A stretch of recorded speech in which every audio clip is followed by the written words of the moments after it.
That should be the end of it. That's brilliant! Oh my goodness me! You will not see a better try. Who will be All-Ireland champions? Who will see their dreams turn into reality? Whose names will be etched in history forever? OTB Live. Never miss the action right here. Every Saturday and Sunday on Off the Ball.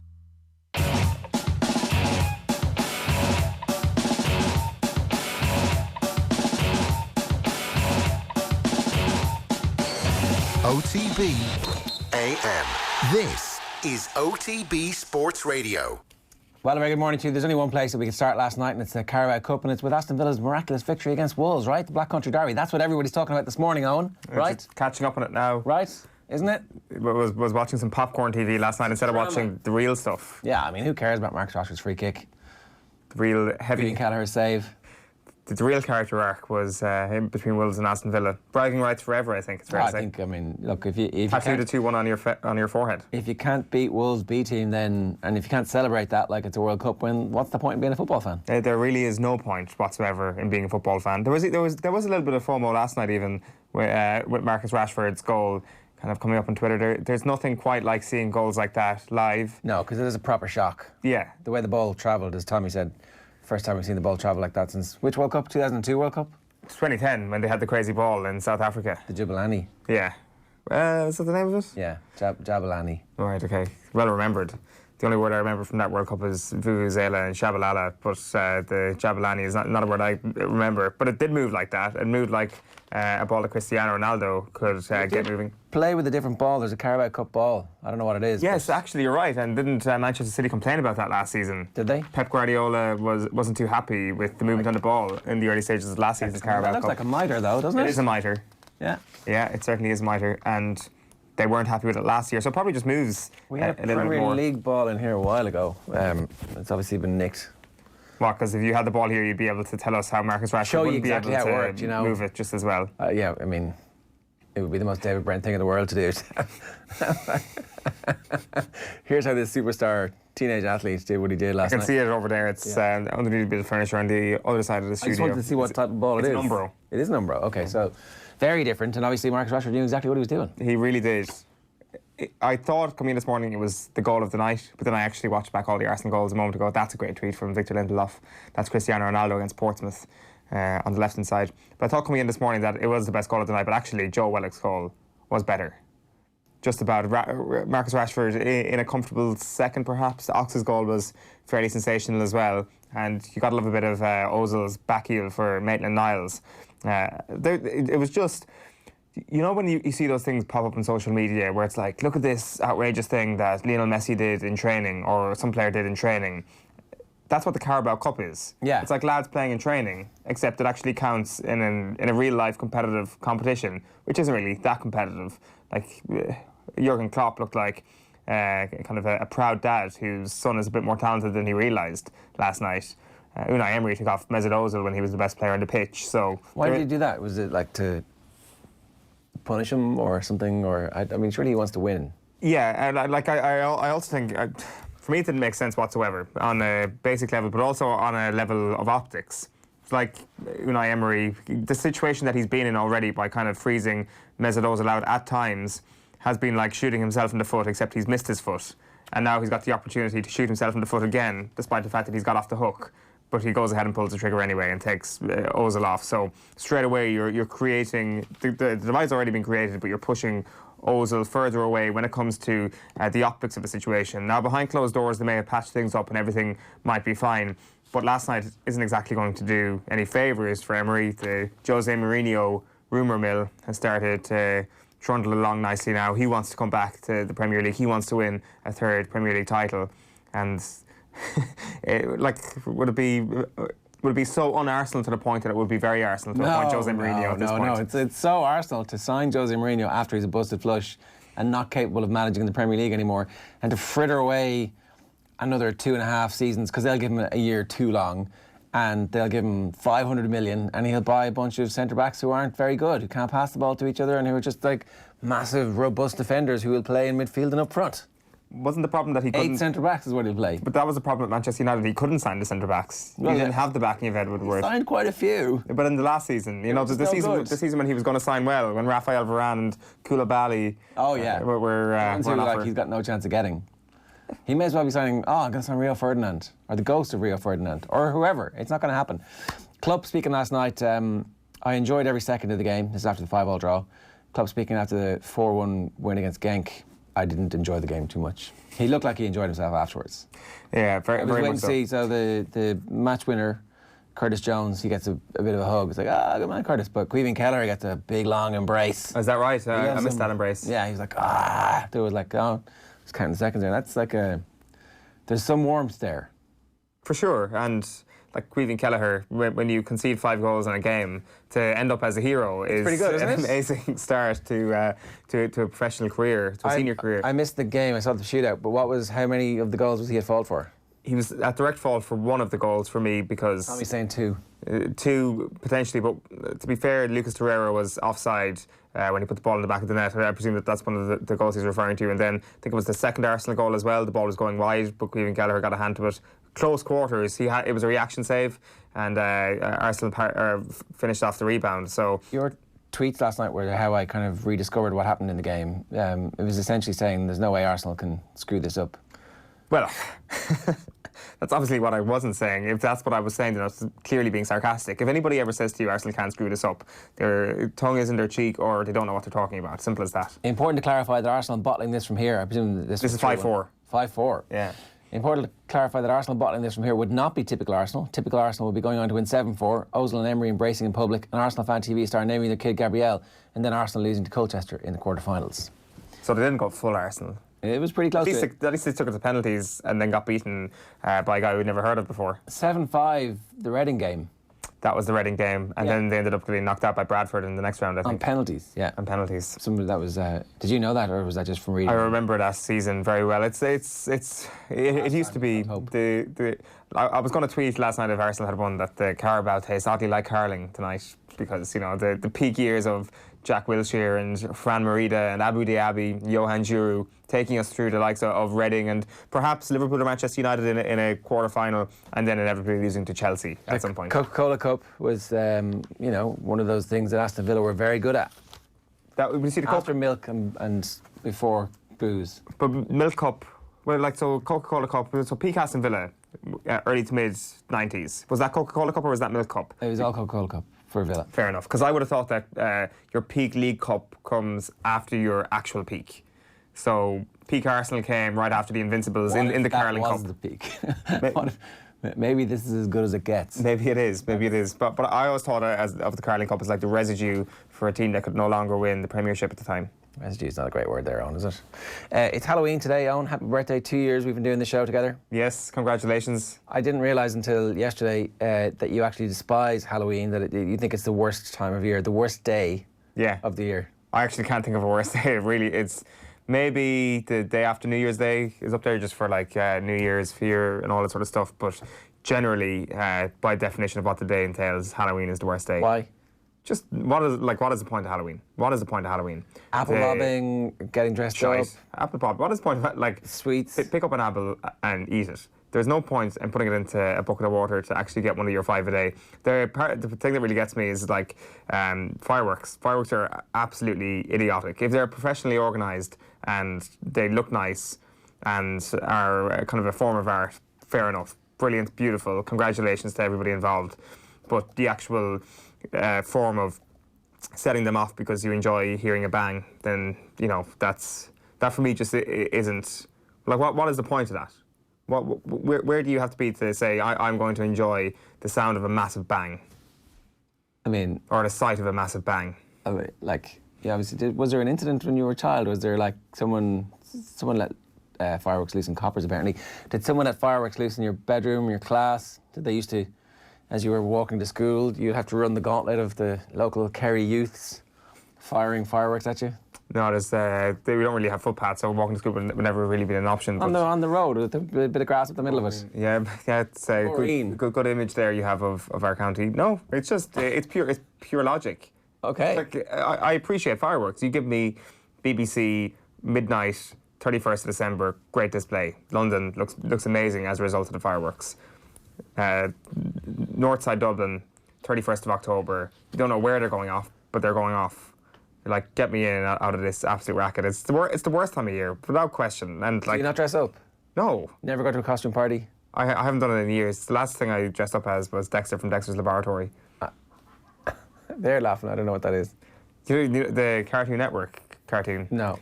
Basically, it's one of the few ginger-haired cartoon characters, so I didn't have to do that part of the costume. Right. So it was kind of like... It's just a doctor's... Is it glasses, black glasses and a doctor's coat? Yeah, and then gloves as well. So, yeah, he was a great old character, Dexter. Miss him. Right, and everybody knew who he was, yeah? Yeah, they actually did. I was very surprised by that. I thought there'd be kind of like an explainer, but no, that's... Oh, there he is. Okay, I get it now. Sorry, yes. Okay, didn't know the name. There you go. So, no. We've just been told entire year, where do we go from here? Which... I'm not sure, was that like dubbing Dexter's mouth there or not, but no. Do you enjoy Halloween, do you? I think it's... Yeah, Halloween's class. I'm going trick-or-treating with the kids tonight for the first time properly. Don't come to my house. Well, you better have stuff if I do. I swear to God, I've actually gone to sleep at like 6 p.m. on Halloween just to kind of shut myself away from the world on Halloween night. It was midweek, to be fair, but I just don't understand it. Don't understand the craze. I got a costume in Japan. Oh? Yeah. A giant edamame, you know, the peas, so it's called peas to meet you, and it's a long giant green bean, which unfortunately looks a bit phallic, so it's like... So what exactly are you going for as peas to meet you? That is your costume.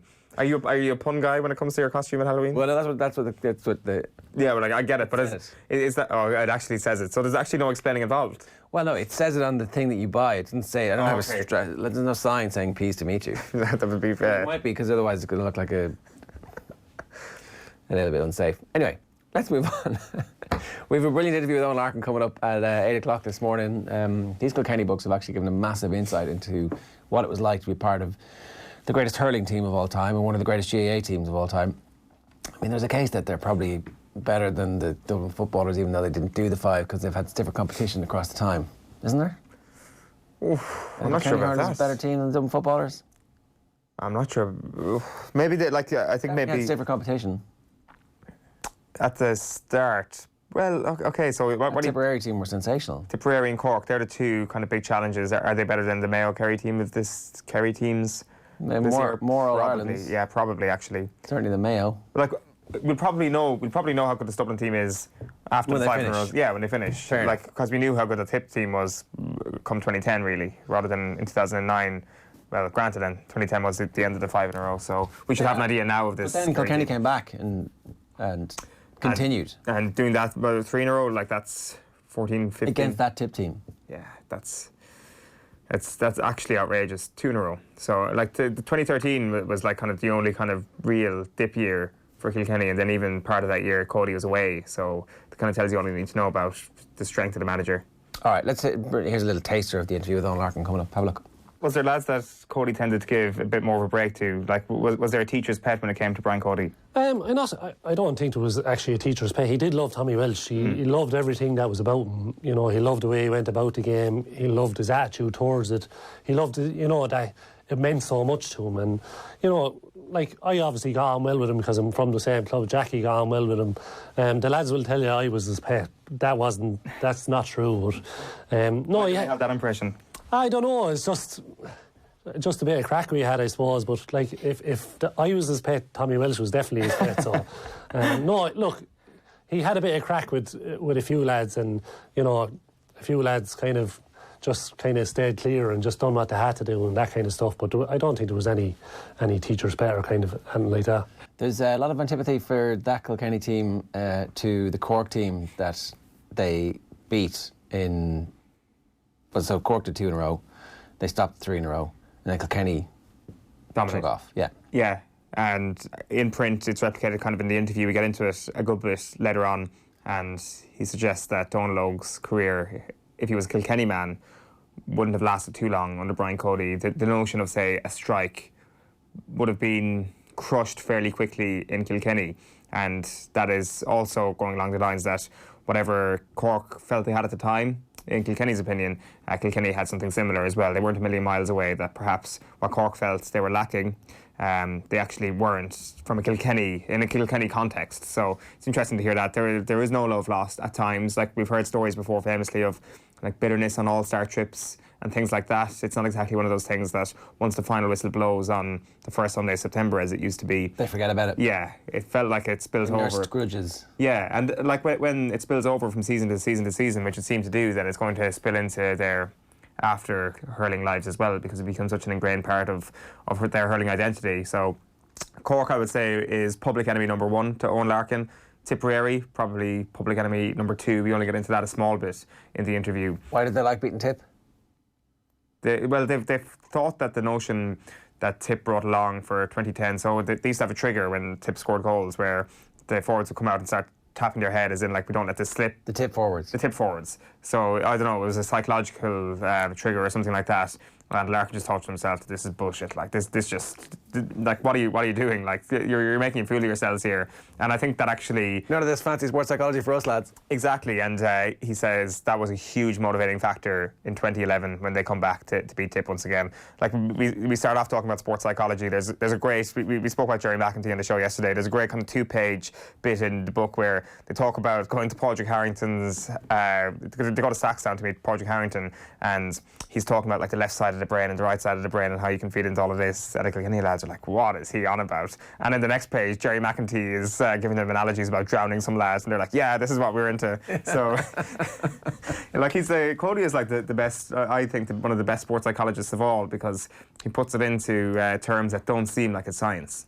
Yeah, we don't do tactics. You're just going to stand over there, and yes, whenever they have the ball over there, you need to... Like one of the things that, like, in terms of not doing tactics, like, I'm not sure it's been said before, but it was a very simple thing. Like Jim Gavin and like modern coaches give this line all the time, that they empower the players to take the game into their own hands or to figure things out themselves. And I do think there's an element of Brian Cody in terms of his agreement to that as well, because Larkin said that if a game wasn't going for you, if you were kind of struggling to find your way into a big game, Cody would just give you the license to go wherever you wanted. Just go and make a tackle, win a ball back, and then suddenly that endorphin rush or whatever might actually work your way out, go back in corner forward, then you might puck a ball over the bar. It's just, maybe that is kind of the Cody method of a trigger, of actually changing your mindset a little bit. Yeah, well, at the peak of their powers, you didn't know where Henry Sheffman was going to play. He could play inside, he could play centre forward, he could go out half forward, and it never looked like they were pre-planned. Like, 15 minutes gone here now, Henry's got to do a shift at left half forward. It was like on him. Yeah. You could see him walking out and going and ordering people in. Like, you don't do that if you've got a tyrant as your manager who's got you into a position where you're terrified of making mistakes. You only do that because you've got the confidence given to you by the coaching staff. 7:47 this morning, some of your comments. Lads, still watching Anthony Bourdain's travels throughout Japan since you're home. I miss the Owl Live links every morning from Kerry Star Morning. Are you missing Japan? Have you got pangs, or are you like, oh, that was part of my life is over? I think you get pangs every now and then. Bit of nice Japanese steak every now and then wouldn't go amiss. But like the lights of Tokyo as well were kind of hard to leave behind. But to be fair, it's all good. I'm happy to be here. What about bonfires? Jonesy wants to know, flagons in the bonfire, Owen. Come on. Bonfires are more acceptable than like bangers, for sure, because like there's... But what about... There's a communal sort of sense to a bonfire. It's like, wow, look at this amazing blazing thing. And I get that. I get why people would see that as something to be appreciated. But I just don't understand the firework. Like, why would... Like, what is the rush behind a big noise? The Jack Kerouac quote, the only people for me are the mad ones, the ones who are mad to live, mad to talk, mad to be saved, desirous of everything at the same time, the ones who never yawn or say a commonplace thing, but burn, burn, burn like fabulous yellow Roman candles exploding like spiders across the stars. And in the middle, you see the blue centre light pop, and everybody goes, ah. You never had that? No, doesn't ring a bell whatsoever. That's the worst quote I've ever heard, actually. You've never heard that before? That's the worst one I've ever heard. I've never heard that before. Wow. Okay. On the Road, Jack Kerouac, pretty famous book. No. And you don't, a Roman candle, never went like, look at this amazing thing? Maybe this Halloween, while I've locked myself away from the trick-or-treaters, I'll get up to speed in my literature. Cheer up, Owen, the Scrooge of Halloween, says Stephen Fraser. Dara O'Toole says, Gerald, make a terrifying D from Dexter's Laboratory. Who's D? We got a picture up, I'm sure. Damien Moignier Beastie. How are you, Damien? Haha, well said, Owen, on Halloween. Thank you, Another Damien. Halloween hater. It's easy to hate Halloween, and I'm not saying that I'm being unique here in any way. Just hate Halloween. It's not a hot take What are you from scared me. of? I'm not scared of anything. I mean, Just the bangs, the people dressed up, terror. Okay, so what? Like, if you had the option to be terrorised or not, which option do you take? You take the terrorised. Come on, you feel alive. No, you don't. Oh, come You on. feel terrified. So you've never watched a horror movie in your life? I don't do horror, actually. You've never watched a horror movie? I have, but You've never. Again, you had nightmares I don't do it afterwards. these days. Yeah, I've just opted out of everything Halloween. Right. Cleanse. Johnny Kennedy's been in touch to say the Sheahan house was totally the house that everyone egged. Is that what it was? No, it wasn't actually. That could have been a legitimate reason, but Is that just a repressed memory that we're going to somehow chisel our way through the grime of 25 years, and by the end of the show you're like, that's what it is. I can go and enjoy myself now. that would be fantastic. Actually, I don't want to hate Halloween. This is just how I feel. Henry has won 10 All-Ireland. How many Dubs have 10 All-Irelands? That's a good point. Is the question. And Alan Quinlan says they didn't do 5, end of. I mean, is it the end of, though? Is every 5 the same as... It's every 4 or every 3? But you see, in a year's time, he could be texting and saying they didn't do 6 in a row. Yeah. And So, look, we don't know yet. I suspect that the Dublin thing will go down as a slightly better team. Here's what's coming up on OTBAM this morning. Eoin Larkin at 8:05, that interview ahead of the launch of his book, which is out now in all good bookshops. Alan Quinlan is going to join us around about 8:40 from Japan, one of his final dispatches before he makes it home here next week. Talking about the Rugby World Cup final. The F2 Freestylers. Owen, what's this? F2 Freestylers, they've got like 1 billion followers on Instagram. They were in studio last week with me. I'm sure people know them from their YouTube. They make more money on YouTube than Liverpool Football Club make on YouTube. They are stars of the digital world. What do they do? They do tricks and they freestyle. With footballs? With footballs, yeah. Sorry, that's a fairly important nugget of information left out there. Former academy products from Arsenal and Spurs, they went down a different direction and have made an absolute killing out of their careers. They also represent Rhian Brewster, who was playing last night for Liverpool. They've got their own talent agency going on. So we had a fairly interesting chat about academies and talents and their unbelievable success over the last decade or so. And did they sign you up? They didn't actually. Phil's going to join us around about 9:15. They've got competition from your Japanese casting agent. Yeah, exactly. Well, their people might get onto my people, and it may be all going on behind closed doors. All right, let's bring it through the newspapers this morning. I'm going to start with the Irish Examiner. Unreal feeling. And that's Caoimhín Kelleher having made the decisive save in the penalty shootout. Kelleher delights as penalty heroics see Liverpool past Arsenal. Anthony Daly's gone through the hurling all-stars, which we haven't got to just yet, but we'll get to in a couple of minutes' time. England dressing room will hang on Farrell's final address, so they're kind of like we're too far out from the World Cup final for there to be that much in terms of what we can actually do by way of match preview. So we're hearing from inside the England camp. Apparently, they listen to the captain's speeches. There's actually some good stuff about the backroom teams in the Examiner today. And then end of the road, Richard Keogh has Derby contract terminated for gross misconduct. Derby are such a bunch of hypocrites.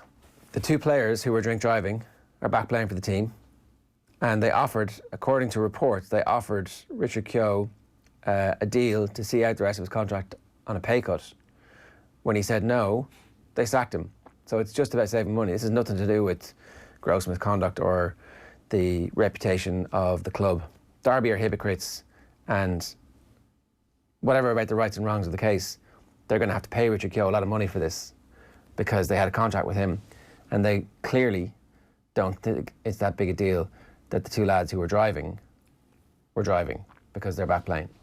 So, like, you can't have your cake and eat it. You either sack all 3 players, and I think a lot of people would have been very behind that, but you can't sack some of them and not somebody else. Oh, he was the captain, he's supposed to know. It's like, no, I'm sorry, they're not 16. They're grown men, they know exactly what they're doing. And by playing them, you've decided that this is not gross misconduct. Hypocrites. Yeah, it's not a decision made on the back of what they actually say it is. This is not because of Richard Keogh's conduct. This is it's a money-saving decision. It's a business decision. That's what it is from Derby County, it seems. That is the headline on the back page of the Irish Daily Mail. Keogh sacked. Irish defender refused club's huge pay cut. You've also got a picture there of Caoimhín Kelleher. Rebel yell.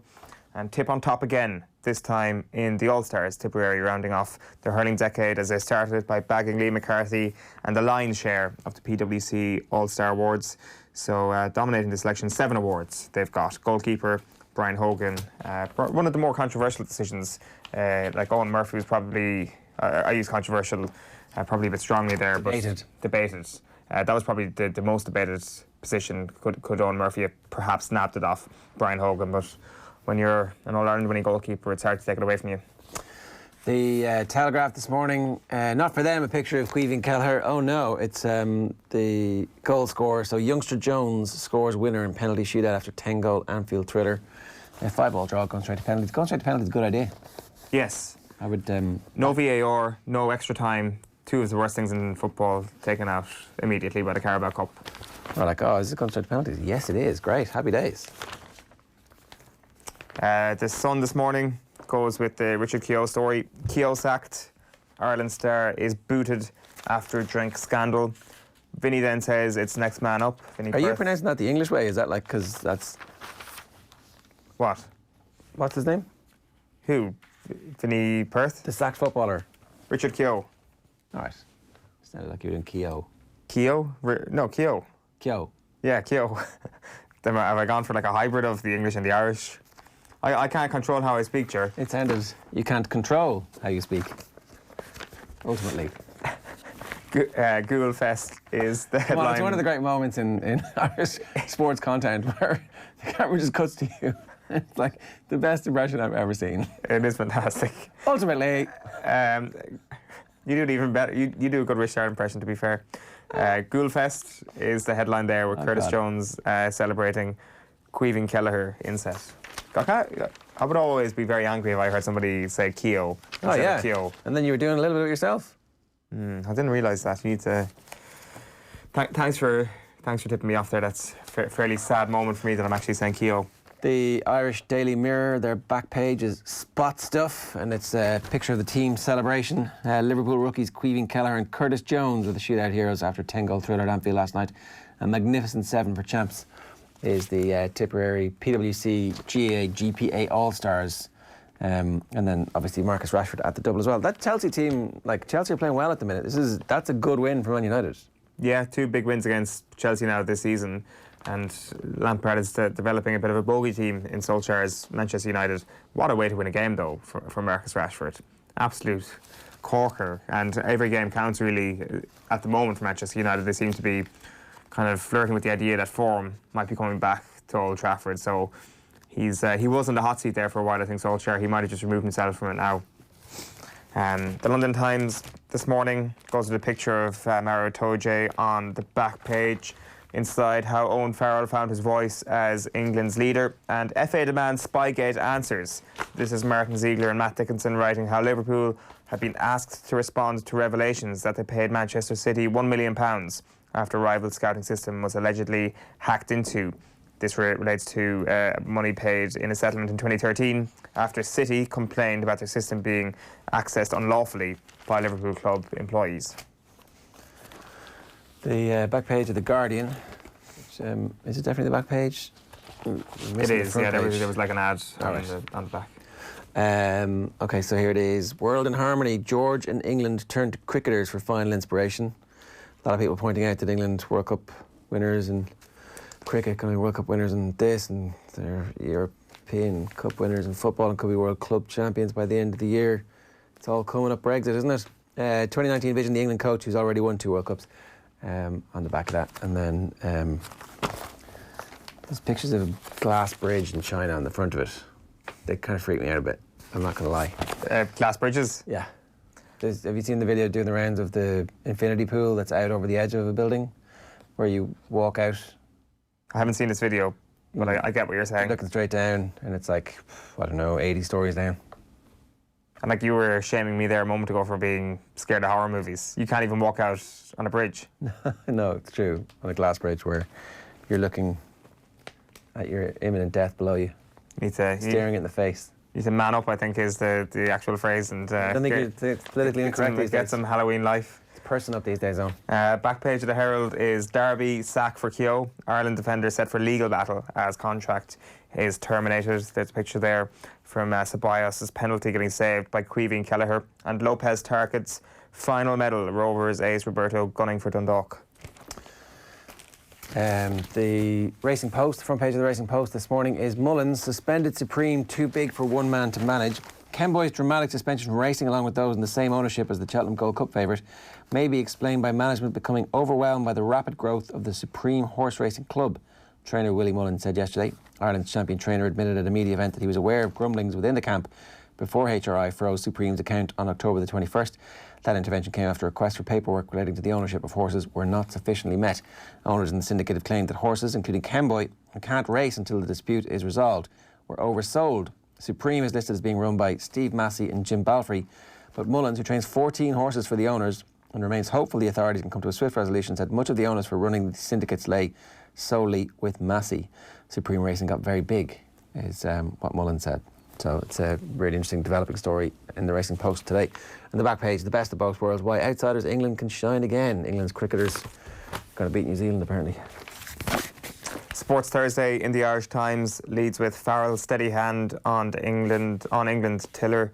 Hooker George says squad taking their cue from inspirational captain. That's the angle really across all the World Cup stories today. And then all change for Wales and All Blacks and game of farewells, says Sherry Thornley as well. That's a 9 o'clock kickoff tomorrow morning between Wales and New Zealand. And the Star this morning, the back page of the Star is Kelloween. Queeveen's the shootout hero after 10-goal thriller. There you go, that's not bad. Good headline. Tab of the morning to you. Rash is king for United and Keogh to fight Derby sacking. Of course he is, because it's ridiculous. Keogh sacked over car crash roll, says the back of the Irish Independent. Derby's Ireland defender contract terminated after refusing to accept pay cut following probe. Seventh heaven for Tipperary is their headline on the All-Stars piece. And Mayo refute Foundation's All-Ireland final tickets claim. So this is the Mayo County Board. There was a meeting last night, and County Secretary Dermot Butler told that the County Board delegates at McHale Park that only 2 All-Ireland tickets were promised. The Foundation is claiming that 10 tickets were promised and only 2 were provided, but the County Board is saying only 2 were promised. Yeah, I mean, I don't know, like, so they raised 250 grand for Mayo and now they're not giving Mayo the money. Yes. I mean, what? You can't do that. Like, they got the support of everybody from Mayo on the basis that this money was going to go to Mayo, and now they're not giving them the money. There is another meeting taking place on this early next week. It's not going to be open to the media. There is a sense you get from the sounds coming out of Mayo County Board that perhaps they know that the money might eventually come and that they need to play their cards very carefully in terms of being political here, that they don't want to poke the bear and push the money further away. Well, I mean, what are they going to do with the money? Keep the money? Like, it's not their money. It was raised under false pretenses that they're going to keep it. So it was raised for Mayo GAA. Give the money to Mayo GAA. I'm interested to see what Mayo people think about this. Like, I haven't heard that much from Mayo GAA, good Mayo GAA people. Are they concerned about the fact that the county has become a laughingstock? Because it is one of the funniest stories that has happened, where a rich Englishman raising money for a GAA county is withholding the money because he doesn't think the money's going to be spent properly. Like, come on, it's one of the most ridiculous stories you're ever going to hear. And it is making a laughingstock of good GAA people and sports people in Mayo. And I'm like, what's going on, lads? Come on. So I'd be interested to hear what Mayo people think. Yeah, apparently this is the straw that broke the camel's back. This is the line from the Foundation. Yeah, they claim they were promised 10 tickets for that gala dinner, and they gave them away on the night, and then they didn't get them. They only got 2 tickets. The Mayo County Board say, that's bollocks, we only ever promised you 2. Like, so someone's lying somewhere. And I wonder, is there is there a paper trail for that? I was about to say, where's the emails? But you've got to have some sympathy with any county board who are like told that we're going to raise this money for you, and then the money gets raised, and you support the raising of the money. I mean, as far as I know, the team showed up to that gala dinner, right? There are pictures of it. That's correct. Yeah, like they definitely showed up at a dinner in New York. I presume it is. Well, I mean, if there was another one that raised loads of money, like let's see, make sure is the money definitely there? Is there evidence that 250 grand has been raised and is in escrow somewhere? Like, I think that there needs to be fairly significant questions asked of this self-appointed organisation, because the Mayo County Board last night said Corja Mayo is the only official fundraising organisation for the Mayo County Board. So this money is in limbo. This relationship seems to be in limbo, and I've no doubt that there are questions that Mayo County Board need to answer about governance and about their procedures, but they should answer those, and they should also be saying, you raise money on the back of your association with Mayo, give us the money. Give us the money. It's not your money. Like, it isn't. And people buying tables at that dinner weren't buying tables for anything other than Mayo GAA. To support Mayo GAA. So, Mayo GAA needs to get the money. There are actual plans here that are kind of, I presume, on ice until they actually get this money. Like, I think there's a Centre of Excellence being built. The actual facilities now are just presumed put to one side until they get this cash in hand. So it's a bit of a nightmare for everybody involved. I think it actually has kind of gone beyond the point of it being funny. Like yesterday's one about the shoot a donkey being played in McHale Park. That is just, by definition, a hilarious yarn. Yeah. But this now, you do kind of, I am starting to feel a little bit for people involved here. Pat Nolan has just tweeted, Brian and Ken Hogan become the first father-son combination to win hurling All-Stars in the same position. It's happened 3 times in football before. Can you name any of them? Barney and Dean Rock. That's one. Midfielders. Earlies. Yes, Dermot and Dermot Jr. And what position is the last one? I hadn't heard of these guys. Pat and Paddy Reynolds. Meads, Paddy Reynolds? Tommy's going, I think so. Yes, Meads, Paddy Reynolds. Cornerback? Wingbacks. So, what year did Paddy Reynolds win? Paddy's in the 90s. Yeah. Paddy's in the team, the 97 team around then, is he? That 96. The 96 team that wins Ireland. The 97 team is one more famous in Kildare for beating us after a 3-game saga. Oh yeah, I forgot about that. Sorry for your troubles. Yeah, well, sure, look, you never get over it. Right, the front cover of AS this morning. We should just do that every morning for that sake. El Madrid despega. Madrid takes off 5-0 thrashing of Leganes as Rodrigo opened the scoring and Jovic finally gets his first goal. And then finally for now, the Irish news this morning, 6 minutes past 8. Glenty's clinched title. O'Malley Point finally decides 3-game saga. So a big night in the Glen. Contested point, I should say. Yeah, it looked... I can see why it was contested. Is it on Twitter? Did you see it? Yeah. I thought it was a point, but then there's a bit of doubt in your mind. There is. It's very hard to tell from the footage on Twitter because it's a video of a screen. Like, only the goalkeeper and the 2 umpires and maybe the fullback or whoever's closest to the goal have the real view of this. That television picture is not... They should have used the yellow ball maybe or something. The goalkeeper didn't seem too upset about it, but somebody from running in from the 21 seemed fairly annoyed about it. Yeah, if I saw that and I was like, that's a winning point, I wouldn't have batted an eyelid, but then again, there's people closer to it. You'd like to think that the umpires actually made the correct call. Look, umpires, difficult job, as we all know. Took Niamh Connell 5 finals in a row to finally win the Donegal senior football title. In just 4 days, they faced Castlerahan in Ulster. 2017 final loss to Kilcar, 2018 final loss to Gweedore, 2019 final Gweedore draw, 2019 final replay Gweedore draw, 2019 final replay 2, won by a point. What would have happened to extra time last night? Do we know? We still don't know. They'd have just had to go to penalties. They would have had to call a county board meeting there and then to ratify a law to allow penalties. Because they played again tonight. 8 minutes past 8, the very latest on offtheball.com. All Ireland winners Tipperary dominate 2019 PWC hurling All-Stars. And the story about the Kelleher penalty last night helping Liverpool past Arsenal after an Anfield epic. Also, good conversation with Andy Lee about Ryan Burnett's early retirement, putting it into perspective from this week's episode of Off the Brawl. It is 8 minutes past 8 this morning. You're watching OTBAM. If you missed anything this morning, don't worry, you can always listen back on podcast. The best place to get us is the Go Loud app, or of course you can always get us on offtheball.com/podcasts. The podcast is timestamped as well, so you can click through to wherever you want in our 2-hour show each morning. We're back with Kilkenny legend Eoin Larkin after this. The Saturday panel on Off the Ball. There's a growing hostility towards cyclists. We're somehow seen as a nuisance, when in fact we're just people trying to get to work. I've never ever gotten one bad word said to me about my sexuality, or from the opposition, or from, actually in one bad times nearly, the girl was marking me so tightly, I was like, I have a girlfriend. I'm not the person I was 10 years ago, and that doesn't worry me. I know I can play good enough golf. Don't miss the panel every Saturday afternoon, only on Off the Ball. OTB AM on OTB Sports Radio, Ireland's first and only sports radio station. All right, I'm delighted to say that we are joined in studio this morning by James Stephens centre back Eoin Larkin. How are things? I'm good.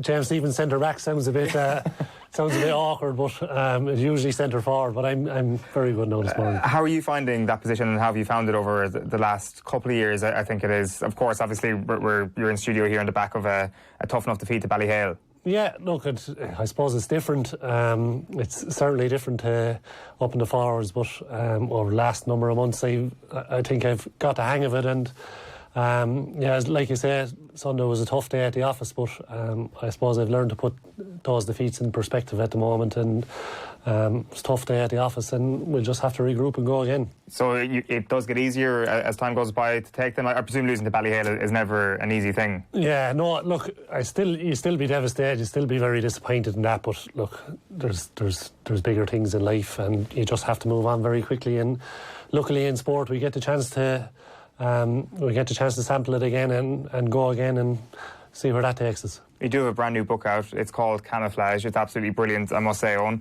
Camouflage is an interesting title. Why did you go for that? I actually wanted to do black and amber camouflage, and the publishers came back to me with just camouflage. And when they did, to be honest about it, I said, yeah, that's it. You know, that should be the name of it. And you know, I was delighted with that. It shows, I suppose, the army background, and you know, obviously the background in the depression and all that kind of stuff that nobody's seen. You know, everybody's seen Eoin Larkin the hurler, and nobody had to see or endure the other stuff. So I thought it was very fitting the name. So I was delighted when they came back with that. I want to start on the subject of sports psychology, Eoin, because it's a very interesting one. Like, just first off the bat here, when you hear the phrase sports psychology, would you say it was a huge part of your intercounty career, or just a small part? I would say it was a small part, but it was a small part in the sense that we never had sports psychologists as such down with us.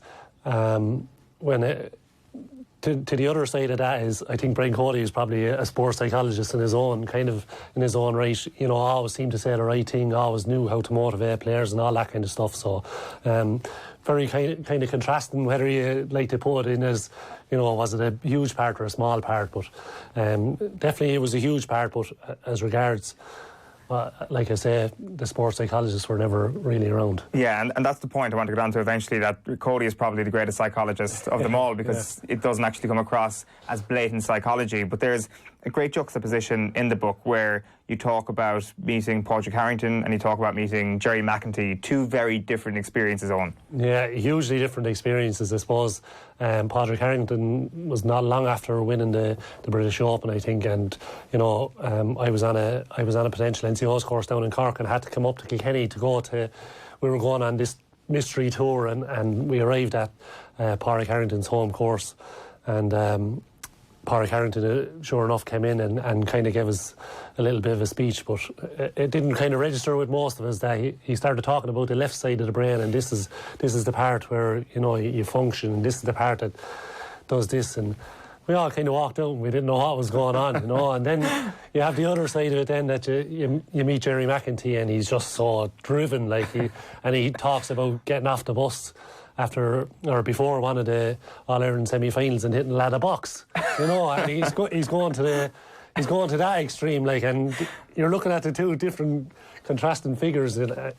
Like, obviously, you know, you'd have to have great respect for Gerry McEntee when, you know, he does something like that, I suppose, before an All-Ireland semi-final. I dare say his method of psychology went down a little bit better, or it was more relatable to the team of Kilkenny hurlers at the time. Yeah, absolutely. And the funny thing is, he only lasted about 10 minutes on the field that day. He was so wound up after getting off the bus. He clocked the lad in the match as well, and got sent off. So he obviously told us, don't do that one anyway, you know.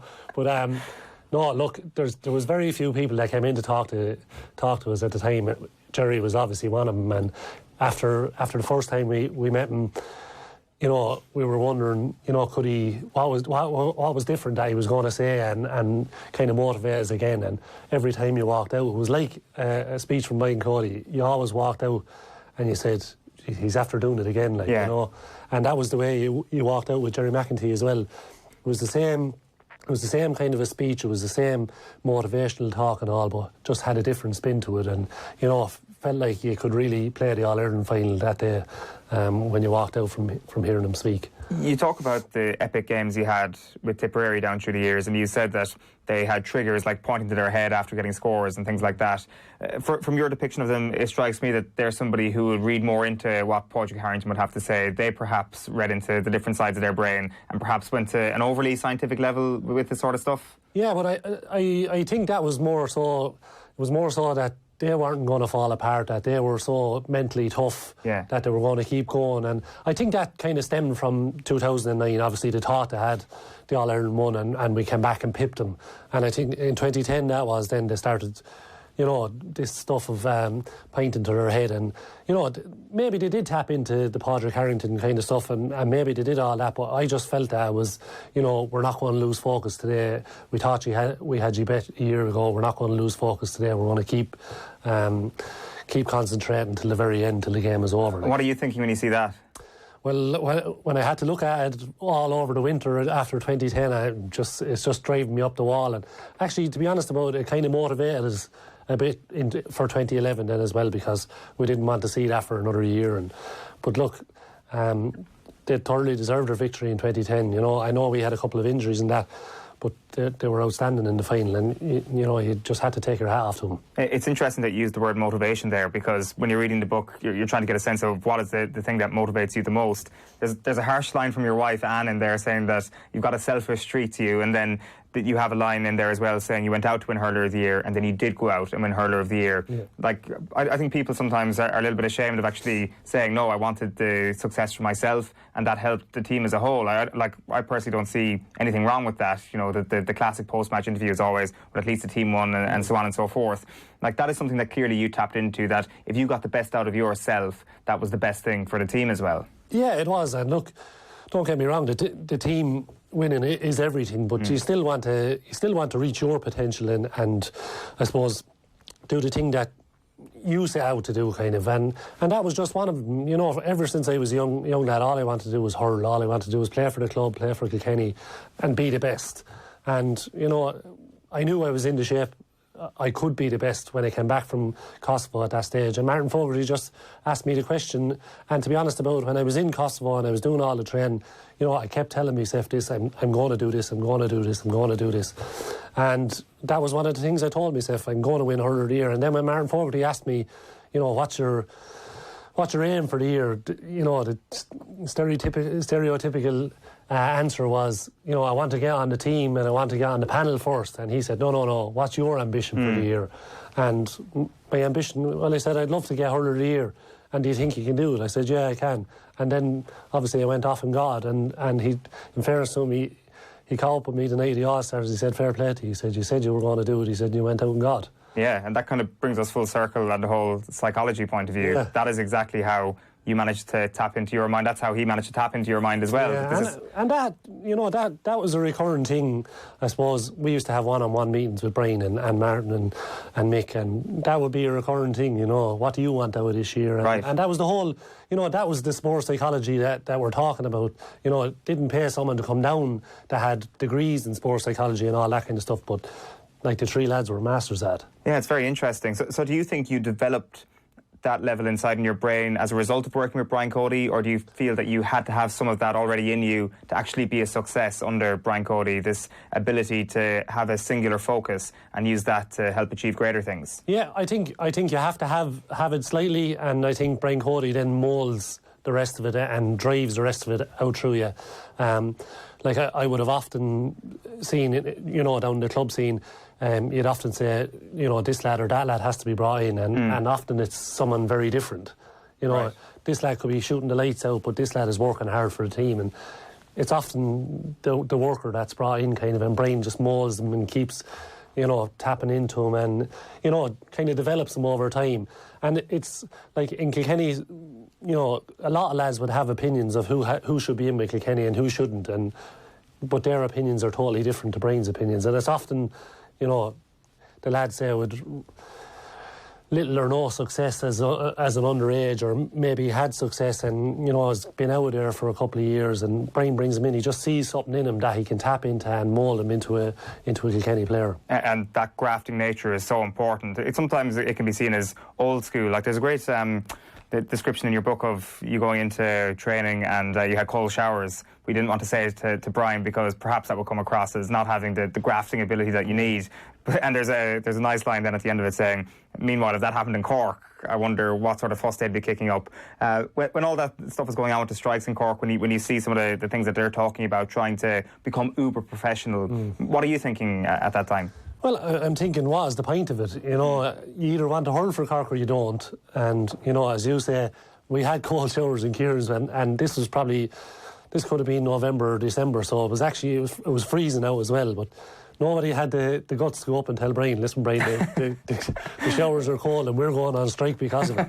You know, you'd be quickly told, there's the door and see you later. So, but look, I genuinely think all these strikes and all that kind of, they set Cork back a good few years, and, you know, all we wanted to do was hurl for Kilkenny, you know, represent Kilkenny and represent our clubs and all that kind of stuff, and it just seemed to be so different down there. Now, you know, people will argue that, you know, they hadn't everything what we had, but we had very little. You know, we had meals after training, but that was it, kind of. But in saying that, anything that we wanted, the Kilkenny County Board got for us. Now, as I said, it wasn't that huge that we wanted, and Brian would usually tell them what we needed or what we wanted. It would never come from the players. How do you think things would have turned out if Donegal Cusack happened to be born in Kilkenny and he wanted to lead a strike against Brian Cody? Yeah, he wouldn't have had a very long inter-county career, I'd imagine, because, you know, as we've seen over the years, Brian has dropped lads, you know, and cut lads from the panel and things like that. And he'd always say that, you know, the team in Kilkenny are bigger than one person, and he'd often say that, look, your job in here, he said, careers will come and go, but your job in here is to leave the jersey in a better place than you found it. And to be fair, he is stuck by that right through, and he believes in that system, and to be fair, who are we to argue with it, because it seems to be working. Some of the Cork lads might actually agree with you that the strikes kind of did set them back years. They'll actually probably argue that if the strikes didn't happen, or maybe if their view of things was perfect down through those years, they might have gone toe-to-toe with Kilkenny a few more times. Do you go along with that at all, that they were on a par with you for a couple of those years? Yeah, maybe they were in or around on a par with us, but I maybe they would have went toe-to-toe. You know, do I think they would have beaten us anymore? I don't think so, because I think just the team that we had at the time was unbelievable. And I genuinely don't think... I think we were so mentally driven as well, not just to do it for ourselves, but to do it for everyone else, because we were so united. We were friends, you know, and it's kind of weird that so many of us were friends on the same team, that we actually wanted to do it for each other. So I don't... Possibly would have been closer games, but I don't think they would have taken any of the All-Irelands. And then just the last one on Cork, how many of those players would have got into the Kilkenny team? Say, let's say the 2008 Kilkenny team, your best All-Ireland ever, and let's say Cork, what is it, 04, 05, into that Kilkenny team? It's hard to know, because who would you drop? Yeah. You know, looking back on it, I wouldn't have dropped anyone. Yeah. So it's hard to know. Would any of them, maybe one or two of them, might have gone, I don't know. It's hard to make the comparison, I suppose, but like I just know from the lads that I played with how much effort they put in to get themselves better, how much dedication they had, you know, mental drive, all that kind of stuff. I'd find it very hard to leave any of them out and bring someone from Cork in. Absolutely. We've spoken about the cold showers there. One of the things that you had to play through is not just cold water, it's actually through a hell of a lot of physical pain. It struck me at times during the book. There's a lot of injections, there's a lot of painkillers. How big a part was that true? Because you had a hip operation at the age of 25, I think. Yeah. Like, was it after that operation then things changed for you, that managing pain became a huge part of becoming an inter-county footballer? Yeah, well, it was actually before that. You know, I thought that getting this hip operation would get rid of the pain, but like I had been struggling for a while before that, and it just became part of my normal routine. Then after that, I had to get regular physio, I had to get regular kind of dry needles, you know, all that kind of stuff, and that just became, you know, I had to do this to to be right to play. And, you know, it was constant pain, it was constant days after matches, couldn't walk, couldn't run, couldn't do anything, you know. And but that was just the level I wanted to go. I had to go to if I wanted to be right to play on the biggest stage. And you know, for 12 years, I done it, and eventually then this year I find a cure. It's ironic, like. So what happened this year? Yeah, so I spoke about in the book, I went up to Sean Boylan's in 2015 after I broke my thumb before the All-Ireland, and was up with a girl called Niamh Guy. She works with Sean up there, and like she got me back, my thumb not right, but nearly back right to play in the All-Ireland. And I was in contact with her earlier on this year, and she said, just pop up, like, you know. And I went up, and after 10 or 15 years of being tortured with pain and trying to just manage things, after an hour with her, I'm cured. And what did she do? She just manipulated my whole joints and all that kind of stuff, put my pelvis back into line, and that was that. And I said to her, how, after 10 years of going to physios, can you do that in an hour? And she said, it's just not practice. She said, all physios are doing now is just treating where the pain area is.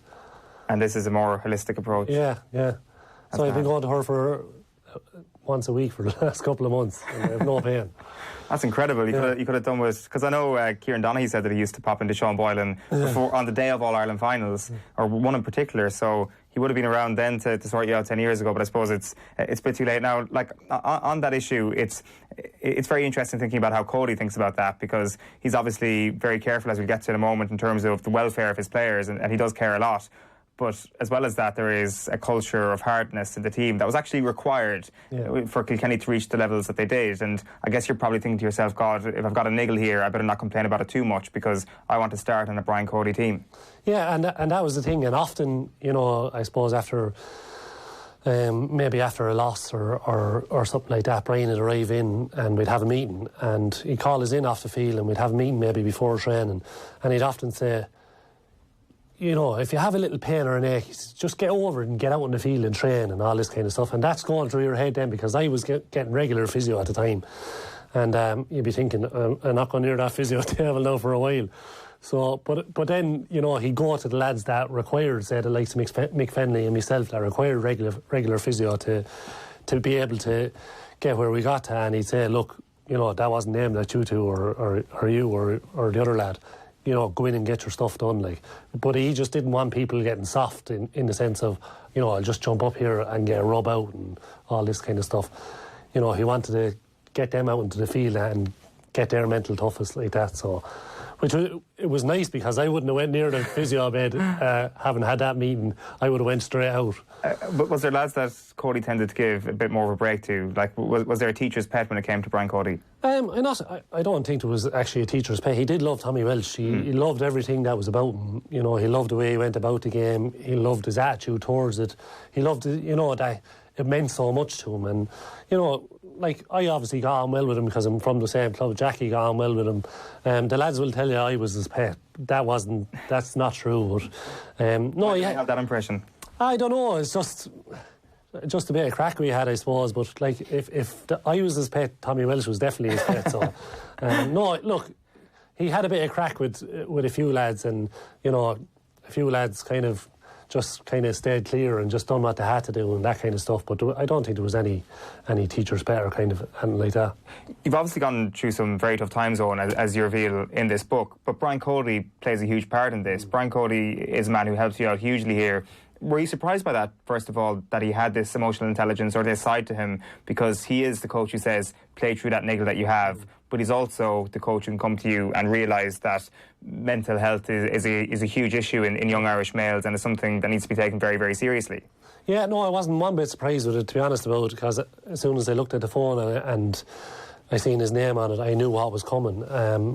I've seen it so many times down through the years that, you know, he'll help you with this, that and the other. You know, if you go to him and you have a problem, or, you know, he's very approachable and you know, he'll talk to you and give you a bit of advice or whatever. Obviously, I was going through a bad patch, and he would have seen that the Friday night before that. He would have seen that wasn't the Eoin Larkin that he knew. What did he see? Well, I went to a club game. It was the week after the Leinster final against Galway in 2016.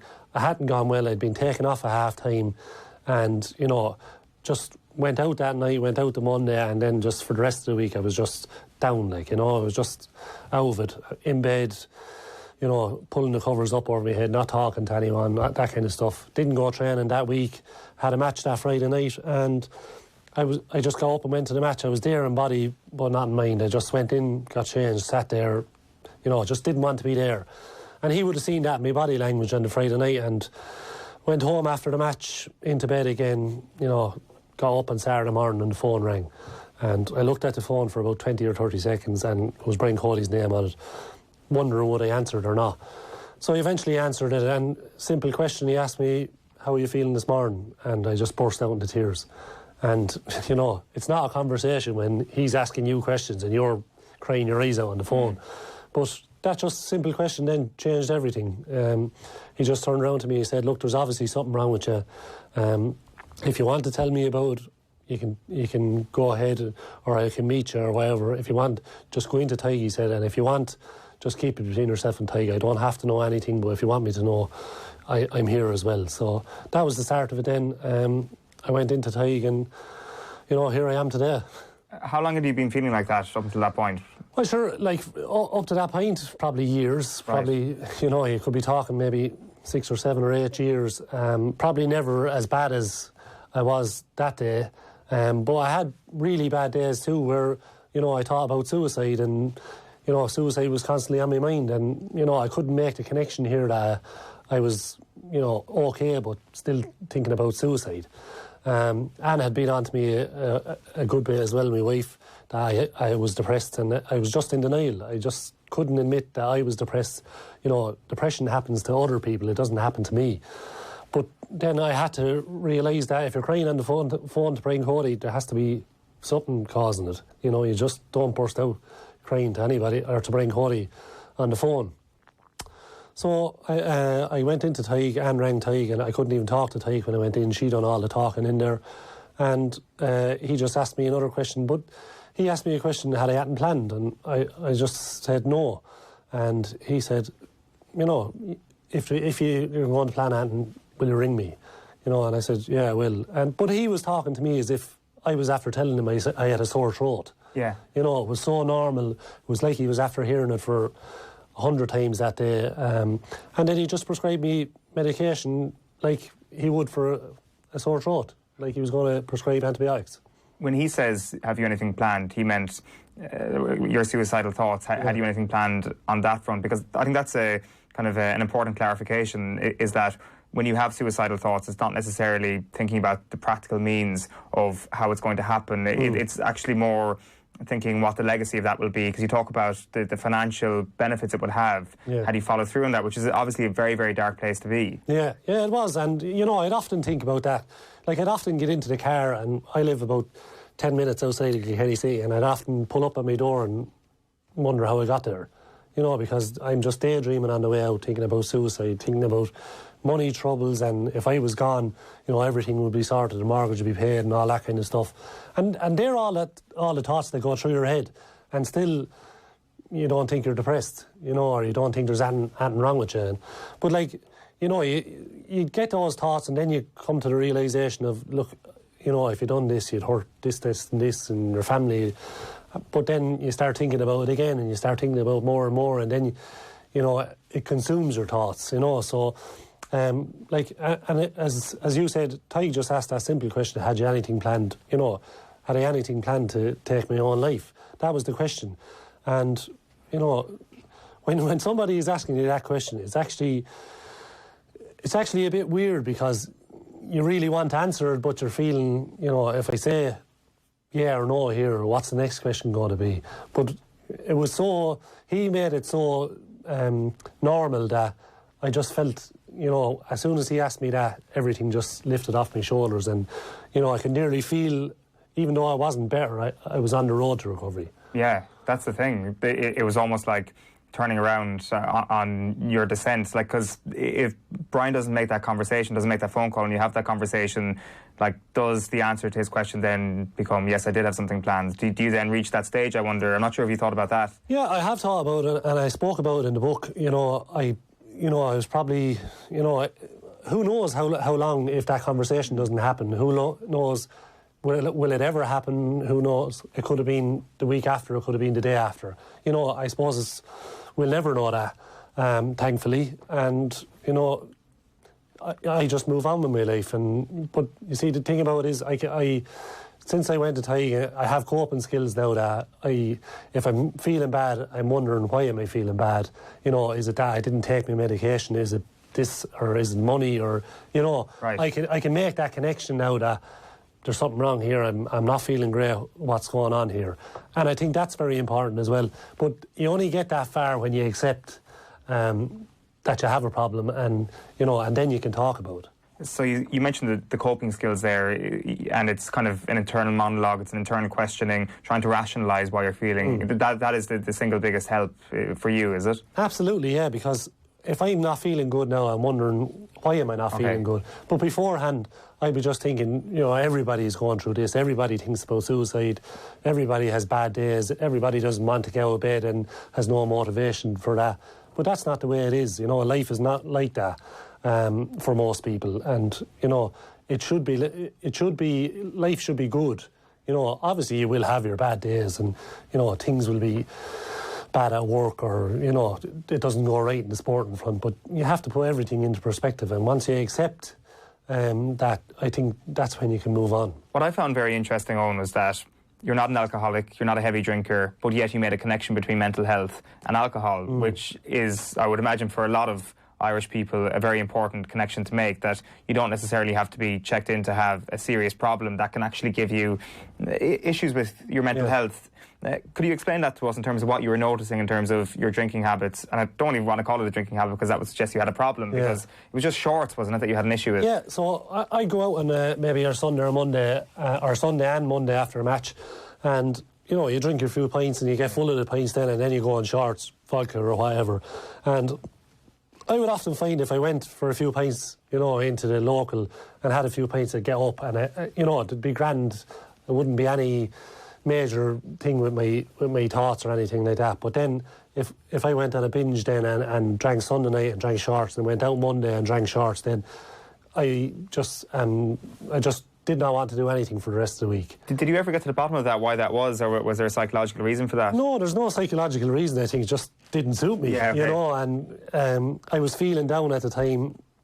You know, I wouldn't have been down all the time, but certainly, you know, alcohol is a depressant, so shorts are just that thing that just triggered it for me. And, you know, I wouldn't want to move for the week, I wouldn't want to go training, I wouldn't want to go to work, I wouldn't want to get out of bed. All I want to do is stay in bed and pull the covers up, and I'd often be lying in the bed, and you know, people often talk about the fear after a drink, and I would actually get that, but it would be actually panic attacks that I'd be getting, and I'd be actually telling myself, you know, you're grand here, like you didn't do anything wrong, you're grand, and you know, you'd be grand for maybe 5 minutes, and then they'd come again. You know, so it's a wave of that then coming afterwards. But like, I could go out and drink pints all day and get up the following morning and I'm tired and a small bit hungover, but I don't have those feelings, those anxiety, panic attacks, anything like that. So it's been, I'd say nearly since Ty diagnosed me, I haven't drank shorts since. Right, okay. Yeah. And to this day, are you still taking the medication? Is it just part of day-to-day life at this point? Yeah, I'm still taking it. Look, I don't know how long that'll last. If it'll last for the rest of my life, I'm totally comfortable with that. Yeah. If that's what it takes for me to feel, you know, good and not suicidal, you know, I'm happy with that. If I can go off in the near future or down the line, I'm totally happy with that. But like, I'm not going to say that, yeah, I'm 6 months now, that's it, I'm leaving it at that, because that's just not realistic. I'm totally happy if I need to take a tablet to make myself feel better for the rest of my life, and totally comfortable. It seems like you have a really strong understanding of where you're at and how to get past it and how to deal with it if anything ever does come up again. Yeah, I am. Like I said, I think there's just coping skills that you develop, I suppose, along the way, and I think that's very important, that once you acknowledge that you have a problem, then you can develop these skills. But if you don't acknowledge it, and if that phone call never comes, or if that cup of tea is never had, you know, to ask the question, you know, you don't develop those coping skills. And like I said, the trigger is always there, that I ask myself, why is this? Why are you not feeling great? And then I could remember then, well, you haven't taken your tablet for 3 days, and that's the reason. And then I get back on it again, and I'm grand, So, but look, I am totally comfortable with where I'm at the moment. I'm comfortable with it all being out there. As I said, if I was going to do it, it was going to be all in, and nothing could be left out. So. I think that's the most important thing, that you can get comfortable with it yourself. Well, it's great to hear you doing so well, Eoin. I'm sure plenty of people who pick up the book this Christmas will relate with the story or can gain something from the story. I started at the start by calling you James Stephens centre-back Eoin Larkin. I should also refer to you as under-19 manager Eoin Larkin. Before we wrap up, how are you enjoying that? Because there's a lot of hats in the ring to be the successor to Brian Cody at this point. It seems that every All-Star at this point is putting together a fairly nice CV on the managerial sideline. Yeah, well, I'd say I'm well down the list now at the moment with an under-19 manager. But look, I'm enjoying doing that. I'm over the under-21s down there this year as well, so right. I'm enjoying that. I love being able to try and help other people and develop and all that kind of stuff, and if I can help them a small bit, I get great satisfaction out of that. Obviously the winning is everything, but if you can't do that, you can help those lads along, and hopefully we'll win 1 or 2 games along the way. Maybe not a championship, but who knows. How do you see the Kilkenny managerial path going over the next couple of years? When Brian Cody steps away, that could be for a long, long time yet. I think you said in the book that perhaps Sheahan could go in as a selector first to learn the ropes a small bit. Yeah, I could see that happening. Obviously, DJ has gone in at the moment, so I don't know, is he trying to get DJ ready for the job or not? But look, I could see Brian going on for, as long as he's fit and healthy and motivated and hungry for that, which it doesn't seem to be dwindling any bit lately. So look, as you said, there's a lot of lads with good CVs coming there, so it could be anyone, but I wouldn't like to be taking over the job now after Brian Cody. It'd be like maybe, I suppose, David Moyes taking over after Alex Ferguson. I wouldn't be so harsh on yourself. It'd be a pies and chalice. But look, yeah, I can't see him giving up anytime soon. Yeah, neither can I. Listen, the book is called Camouflage. It's out right now. It's by Eoin Larkin, and it's brilliant. Thanks a million, Eoin. Cheers. They spoke about your arm not being down beside your side. I mean, this is not Irish dancing. OTB Sports Radio. Basketball would have been my main game. The brand new sports radio station from Off the Ball. That's my point. Don't play for us if you're a proud Englishman. Now broadcasting 24 hours a day. Live on the Go Loud app, Alexa. You have a whole new world of possibilities. Google Home, tune in, and offtheball.com/radio. This is OTB Sports Radio. OTB AM. Yeah, so that's the book there. It's Eoin Larkin, My Story, Camouflage, and Jesus, that was amazing.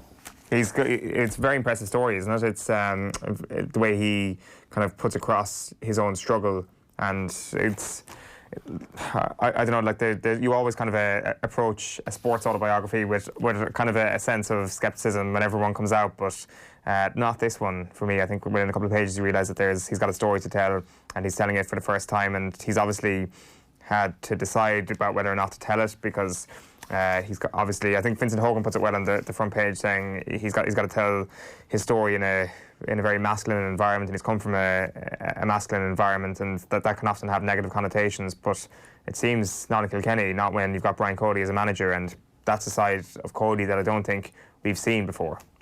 Yeah, riveting, candid voice, hugely important in its openness, human vulnerability in a resolutely masculine world. But I think the point he was making there about the doctor asked him some matter-of-fact questions as if he was treating a sore throat. Yeah. And Eoin Larkin's talking very matter-of-factly about this as if it was a sore throat, and that's kind of the stage that we need to get to in life. It's like, my mental health's not great, I take these tablets, I do this, I have these issues.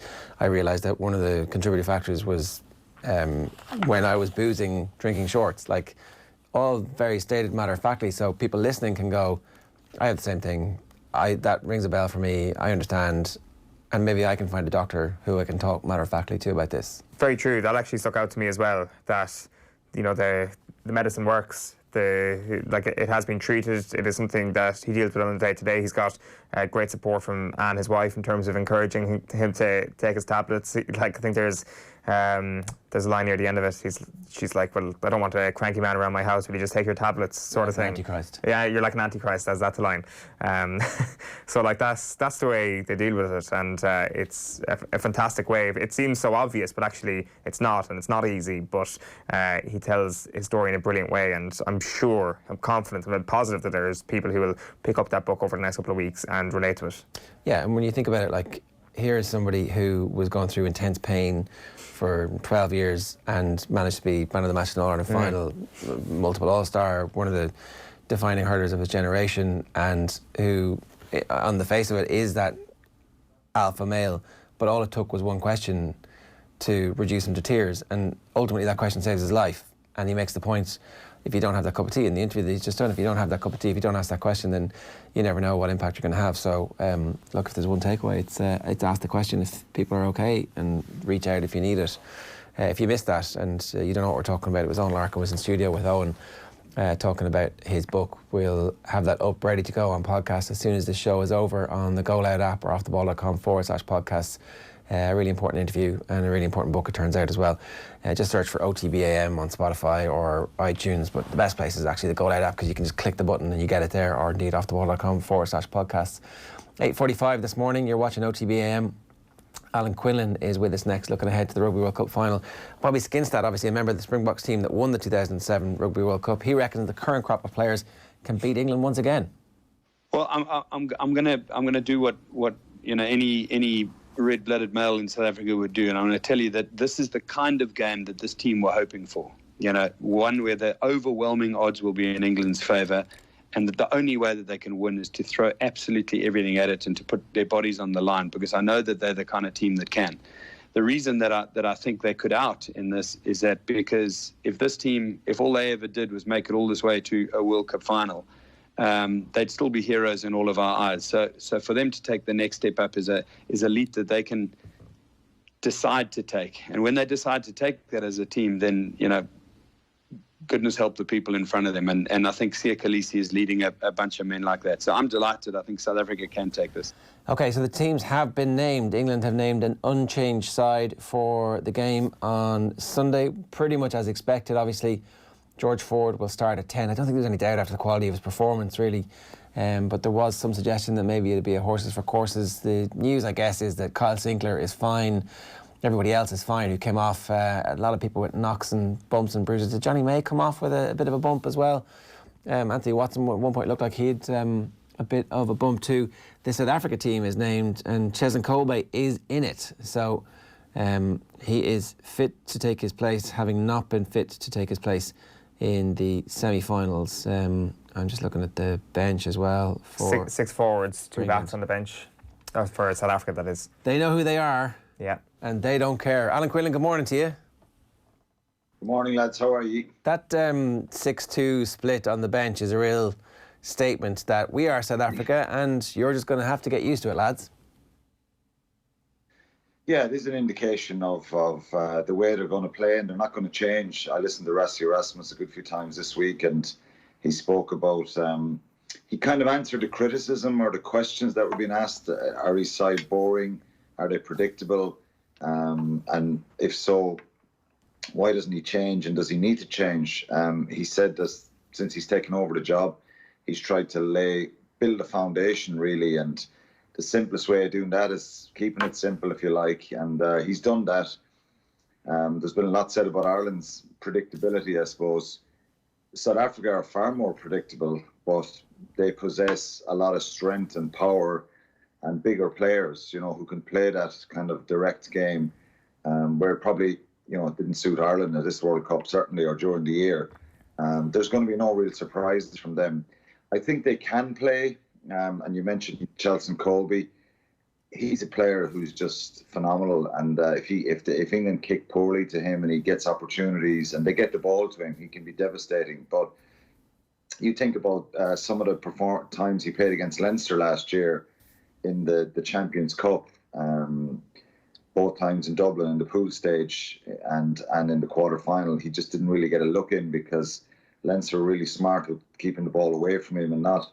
You can target him with high balls and stuff like that, but just not giving him much time and space and not kicking poorly. So I think it's probably going to be a predictable type of performance from South Africa. And I said this during the week. It's do England get sucked into it, and sometimes you can't control that. I think Bobby Skinstead said it there. They're going to be very, very aggressive and highly motivated, and they're going to throw everything at England. It's just the intrigue here is how England would cope with it, and it'll be a real measure and test of how good this team are, because you think back to the team who won probably the 03 final, how good they were at their composure, and even in that final against Australia when they dominated so much, and then the second half it just turned around where Australia came back at them and they were just so calm and composed, and that's one thing Will Greenwood, anytime I've worked with him and spoke to him, he's always kind of mentioned that they never panic. So England, these players, after an incredible performance last Saturday, they've just got to be composed and controlled. And the physicality, I wouldn't be hugely concerned, because it comes up every time when anyone plays South Africa. Ireland were there 3 years ago, and that's all that we spoke about before the matches. Could Ireland cope with the physicality? Sometimes it can have it can wear you down a little bit. But if you hold on to the ball well and control it and play good territory and make good decisions with the ball, I think they can. It's not that big of a factor, I think. So it's composure and control from this English side is really key, I think. Who does have the more physical pack then? If you had to pick one or the other, who's got more power? Who's bigger? Well, I don't know what the pack weights are, but I think that the South African pack weight is not as heavy as you'd imagine. Right. I think it's somewhere up around 900 kilos. They have some huge men, of course, with Etzebeth and De Jager, Vermeulen. They're all up over 120 kilos, and their props probably the same. But England are no slouches either. They're a very, very big side and very, very powerful. So it's not going to be that much of a factor on. I think it'll be down to the precision of that physicality, if that makes sense. Who's more accurate and in the carries and getting over the gain line, and how good they are at the breakdown. The big problem for South Africa here could be Hill and Curry. They've just been immense throughout this World Cup, and if they get into the game, and a lot of people, I was reading stuff online, there was a bit of a clamour to try and get Francois Lowe into the South African back row, because he's such a good player at the breakdown. He's devastating at turning ball over as well. But that means you're dropping your captain Khaleesi. Yeah, it was all led by Stuart Barnes from Bath, trying to get the Bath man in the team, right? I don't know. I didn't see that stuff, but just chatting to some of the rugby people around the hotel here, and some of the ITV pundits, I think some of them thought that, and particularly the English guys thought that maybe Francois Lowe is someone who can negate Curry's influence and Underhill, because this has to be a big worry jar for Rassie Erasmus. There is no doubt about it. These guys have just been so phenomenal for England. And they did it to Australia, and they did it to New Zealand last week, and there's no reason to suggest they won't be doing it again to South Africa. South Africa, obviously, it'll be very, very aware and conscious of that, and New Zealand probably believed that they couldn't have the same kind of influence as they did against Australia, and I wouldn't say it was an arrogance, but maybe just not as concerned. But South Africa will be very, very concerned about them, and it can change the whole game, one way or the other. I just think their ball carrying ability and their devastation at the breakdown and their pace around the field, they just affect so many big moments and can really stop and hamper the flow of a team. So they've got to really go after them, and Peter Steph Dutoy is a very, very good player, and Vermeulen is, and Khaleesi needs a big game. So that's a real crucial area, that back row battle. Yeah, I wanted to ask you about the influence of Rassie and all this. You obviously know him a little bit. It was interesting, before the semi-final, he was out kicking drop goals when the team were obviously in doing their final warm-ups. They'd all gone, and he was out on the pitch in his suit kicking drop goals in his shoes. And I was like, this man's very, very relaxed it was before the quarterfinal, and it's a big game, and he is very relaxed, but he's also got that kind of a bullion personality that's kind of a charismatic, winning, look, everything's great around here. We're all going to be okay here, no matter what happens. Very important in the week of a big game like this. Yeah, one of his biggest strengths at Munster was try to unite the group and make them happy and make people believe in each other and have a good kind of dynamic and atmosphere between coaches and players. And one of the first things I did when he got announced for Munster is I rang Vian Dupree, who played with Munster, but he also played with the Cheetahs. And I just wanted to know a little bit about the in-depth side of Rassie. And he said to me that's one of the things he did when he was at the Cheetahs. One of the first things he did was brought all the wives, partners, players around to his house and had a braai, is that what they call it? And everybody had food and drinks together. And I just thought it sounds quite simple, but it was kind of a case of everyone that we're in this together and we've got to build a bit of unity. And the Beast, the South African prop, this week said that, you know, he just has so much. He's never had a coach that he trusts so much and is as honest as to people. And that was the stuff we heard about him in Munster. You know, he was very, very open and optimistic and very, very straight with people. Now, some would suggest that maybe he wasn't straight enough when he left, that, you know, that he said he wasn't going to leave and then he did leave. But he's a very, very positive person. You couldn't meet a nicer fella. And I think that's kind of come out throughout this World Cup, that attitude, as you say, the drop goals. I did the South Africa-Canada game and he was at the same thing, drop goals, seems to have time for everyone, stops, chats, and that does help relax a group of players. There's no doubt about it. So he's a kind of a unique way of doing it.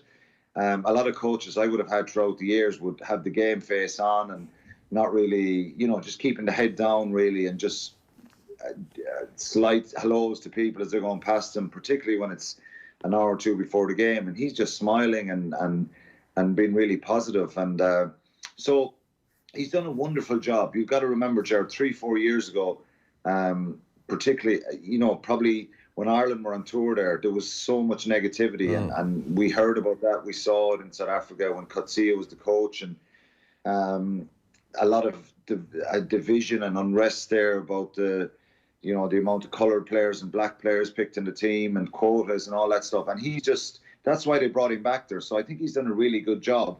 And he has a simple game plan for the team here. And if they win the World Cup on Saturday against England, well, I'm not sure it'll have the same effect as 95, but it will certainly have a huge effect on the whole country and where they're at the moment. In comparison to their 2007 versions then, Alan, where are they? It seemed that England, there's a bit of unrest in the camp in 07, so perhaps they weren't performing at the level they possibly could have. And it seems the tables have turned a little bit now that they're actually on the ascendancy, that they are obviously favourites for this Saturday morning. Yeah, well, I think it's the English side, they're a superb side on, you know what I mean? What they did last week wasn't a fluke, I don't think. I still think back to probably 18 months ago when we beat them in Twickenham, and you couldn't see this coming. There was people calling for Eddie Jones's head. They lost the series in South Africa. They probably should have been beaten by South Africa or lost to South Africa last November. Their performance against the All Blacks in Twickenham was one they should have won. And then I think losing to Wales and Cardiff and the draw against Scotland, it's been very kind of up and down the last 2 years for England. But they've got this right and they've got their timing right. And I just think Curry and Underhill coming into the team, Tuolangi being back fit, they're really, really crucial. I just think Tuolangi's influence in any team, he's just a monster. He's just a brilliant pivot for them. He can play, he can pass. And, you know, he's been injured for probably 3 or 4 years and he's coming in and out of the squads. He was at the World Cup with these guys, with England in 2011. So he's been around a long time, but still relatively young, if you like. But he looks in incredible shape and such a powerful, dominant player. Billy Vunipola being fit. So they've had a good fortune with the injuries, I think. I mean, if he gets sent home from the World Cup in 2015 or removed from the squad for discipline reasons, like if that England team had Tuolagi, they're a different team. I think Vunipola at 8 as well, like, you know, he had his own issues before the World Cup and there was definitely the decision that they took was the decision that they wanted to win the tournament, as opposed to we're going to stand for our values, and that's the decision they made. But he and the team and Tuilagi give them physical heft, which allow them go up against any side, particularly a side like South Africa. That's why I'm not concerned at all about, from an England perspective, about the physicality this weekend. You just feel like they're able to match that, and that's why you have to make them favourites. They're 5-point favourites with the bookmakers, and that sounds about right to me, Alan. Yeah, people expect, and I would expect South Africa to really make it difficult for England, similar to New Zealand against Ireland. When New Zealand got in the front foot, they were just incredibly precise. They were so accurate in their passing. And England, similar last week, they grew in confidence. And sometimes as a player, when you get into the game and it starts well, you feel you can build on it. And the physical side of it, England were just utterly dominant in that area last week. They just hounded New Zealand out of it. So they'll probably receive that from South Africa this week. But I just think, like I said at the start, I think there's probably enough experience now and a real determination, and there seems to be a feel-good factor of positivity there, and I think they'll have enough calmness and control to get the job done. But they're going to meet, like Bobby Skinstead said, one hell of an angry group of South Africans throwing everything at them, and so it'll be really interesting to see how they cope with that. The physicality side of it, England can cope with that, but it's allowing the influence of Vunipola, both of them carrying, Sinclair carrying, Itoje. Will he get in? Will they allow him in to mess up their line-out maul, which they use as a real weapon? And will Hill and Underhill, Curry and Underhill, will they turn the ball over? So, if they can minimise the kind of influence of those key players, well, they'll make it really, really difficult for England. It's funny how the maul has been a real weapon for these two teams when they needed it. We didn't really use the maul that much over the last year, despite the fact that it was one of the hallmarks of Irish rugby for the last decade. And when the team was going well, like, the image of O'Connell driving the maul forward and directing them was something that was very emblematic of that team and how good they were. Was there a particular reason for that? Was it just that this team wasn't as well set up in terms of personnel? Our team, I mean, when you consider the two teams in the final have both used it so well?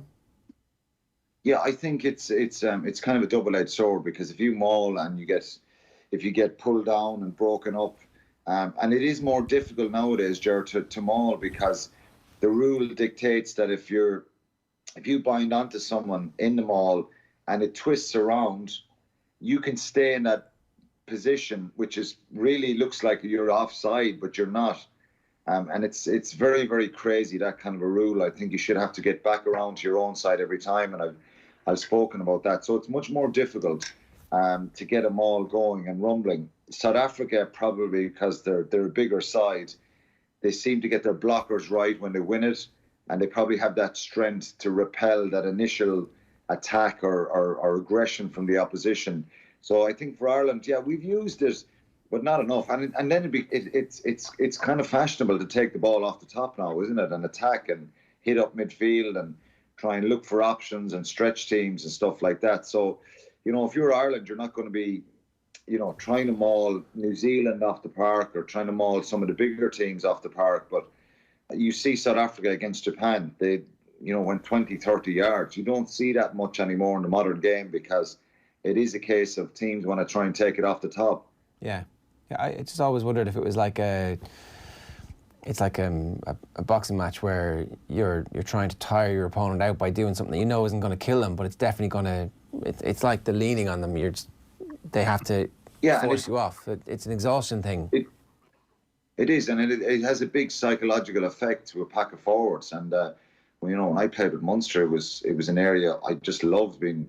Every time we mauled, and you can get a big psychological blow in your opposition. And obviously, if you score a try, then it's an incredible feeling, getting up off a maul and having beaten the 8 guys in front of you, and basically in a kind of a wrestling match, if you like, in that little facet of the game. So it's an area that will never go away, but it's become a little bit reckless in the last 2 years with that law change of people.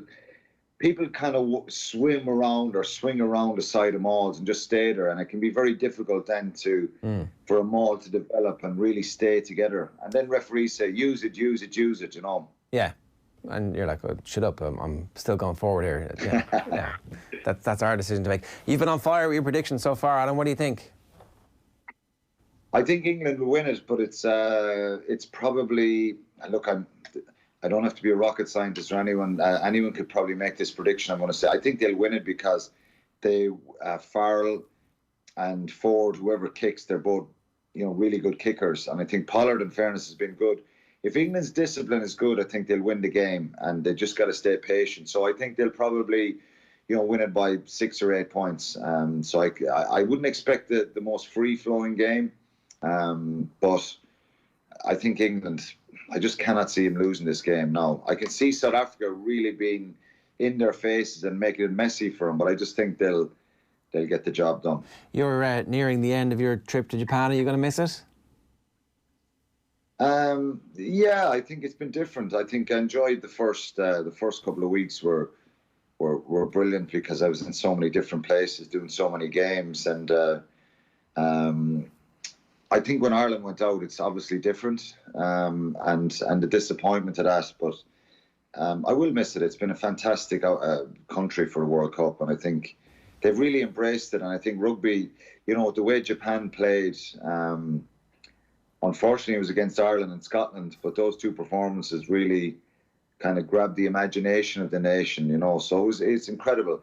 Well, the highlight for me was Fiji against Uruguay, outside of any Irish games.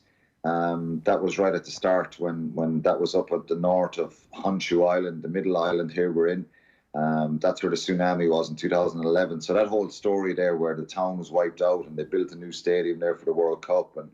And then Uruguay beating Fiji that day was just, it was a really special couple of days. But yeah, unfortunately for Ireland, I'm heading home shortly, and unfortunately for Ireland, it's disappointment, isn't it? We've been talking about it for a long time. Yeah. But I think the best team will probably, I predicted England before the World Cup, and I'm not taking any joy in that. I'm not jumping around the place, happy for them, but I think they were the team before the tournament I really fancied, and I think they'll win it on Saturday. Yeah, no, good stuff, Alan. Been great having you on. Thanks very much. Cheers, boys. It's Alan Quinlan live from Tokyo this morning. He's right, isn't he? It's going to be England. It's hard to see anything else happening. But, you're just trying to think your way through the certain situations. Is it possible to completely board a face-off England for 80 full minutes? They got up early in the big games that they've won recently, so if they don't England get can up bore early, you back is the problem.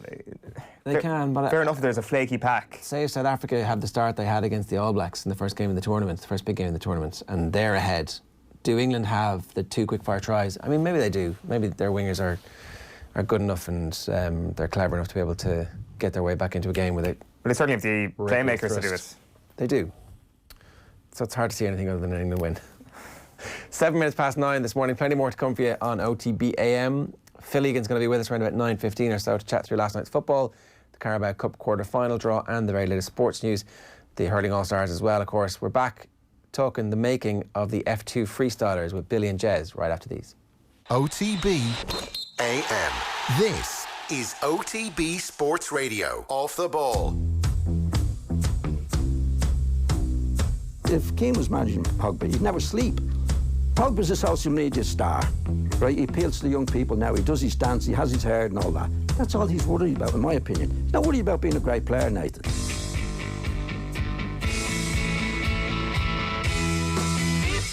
Off the ball. Weeknights from 7 and weekends from 1. Saturdays. A completely blank canvas for you to do with as you please. Can you collect my dress from dry cleaners?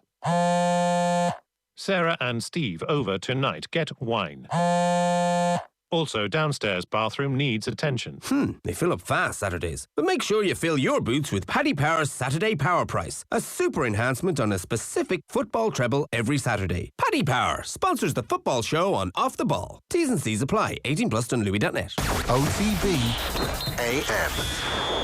Delighted to say we've got the F2 Freestylers in studio with us this morning. F2 Ultimate Footballer is their brand new book. Lads, you're very welcome. Thank you for having us. It's a pleasure to be here. Just reading through this, there's a lot of debates throughout the book. Did you come up with the Ultimate Footballer in the end? Because for people who haven't read the book, there's different attributes, different parts of a footballer that you put together. But if you had to pick one Ultimate Footballer that would sum up the entire thing, what would you go for? Who would you go for? Well, this is the debate, isn't it? Yeah, I mean, we got asked this before, and Bill come up with a good one, to be fair. It's controversial. That's the good thing about this book, is there's so many really brilliant debates. And your answer was Van Dijk, wasn't it? For like the ultimate current day. Yeah, our ultimate footballer. You look at Van Dijk as a footballer, what can't he do? He can do the lot. And I know that you look at Ronaldo as well. Yeah, I was thinking Ronaldo, but then when Bill pulled out Van Dijk, I was thinking, if you put Van Dijk up front, could he do a job for you? And you know he could. Of course he could. I think it's a great shout. But if you put Cristiano at centre-back, would he be as effective as a centre-back as Van Dijk is as a striker? Debatable. The answer is no, actually. I think the answer is no. You change your tactics, and you go route one, and Van Dijk is amazing. Even along the ground, he's going to be okay. Yeah. But there are going to be weaknesses. If you're coming up against Cristiano Ronaldo as a centre half, there's going to be a few weaknesses. So I think that's a good shout. If I was going to ask you to pick an attacker and put him in the heart of the defence, or anywhere across the defence, who are you picking in that regard? Oh, what a great question. So any striker in the world, you've got to stick him at centre-back. Current. Let's go current. Oh, who's going to do the best job back there? Because, like, is Cristiano that guy, as you mentioned? I'm not sure he is. Now, this is something I hadn't even considered before asking, so... He's a bit silky. You need one who tracks back and loves to get stuck in. Not thinking Lukaku, maybe. Is his reading of the game good enough? That's what I was going to question. Do you know who I would pick? And it is current, but not really, because he's on his way out in terms of career. But Wayne Rooney would be a class defender. Reads the game perfectly, can tackle, he's got the complete package. Well, that's just cheating, isn't it? You've picked a player who's dipped back into centre mid in the twilight of his career. He's halfway there, Bill. Yeah, he's halfway there. He's already... OK, all right, let me pick someone. Well, he would need a good defender to have his back. I mean, the person who's got his back the most, obviously, is Colleen, but we won't go down that wormhole today, will we? I'm trying to think who I'd choose. Lukaku is an OK one. Zlatan. He doesn't defend, though, does he? Zlatan does. Don't tell Zlatan he don't defend. Well... This is just going to be another wormhole that we enter. I'll accept Wayne Rooney. I'll accept Wayne Rooney as our answer here. Good. For anybody who's just joining us, we've got the F2 Ultimate Footballer. It's a brand new book. We've got the F2 Freestylers in studio with us. Everybody will have watched your videos in some description. We'll have some people who are fanatics, some people who follow you religiously, and some people who are like, oh yeah, they're the two guys that I see sometimes on Instagram. Tell us your story. How does this happen? How do you become two of the most famous football faces on the planet? Because I think that's what you are, it's fair to say. Wow, thank you. First of all, it's a pleasure to be here. I thought you were going to say, and there's some people that just think, who are these two annoying guys that keep popping up on my feed? Yeah. But you went... Am I one of the two, or...? No, you went nice with it. So what was the question again? How does this happen for you? How does it arrive where you've got multiple books, where you've got millions of followers, 6.5 million followers on Instagram at the moment? Like, I was looking at the YouTube statistics recently. You're making more cash off YouTube than Liverpool FC are making off YouTube, which is an incredible statistic, really. So, like, for two guys, is that the reason why it has been successful, where people are getting straight to content rather than actually having to go through the portal of Liverpool FC or Manchester United or whatever it may be? Yeah, I think it's been an incredible journey for us. Our journey started years ago, before YouTube, as freestylers, as performers, and we've evolved and adapted. And then when YouTube came about, we thought it's great to put our content on there because it can get seen by anyone at any moment. Whereas our live shows, we're only performing in front of the people that are in front of us, or occasionally it might be televised.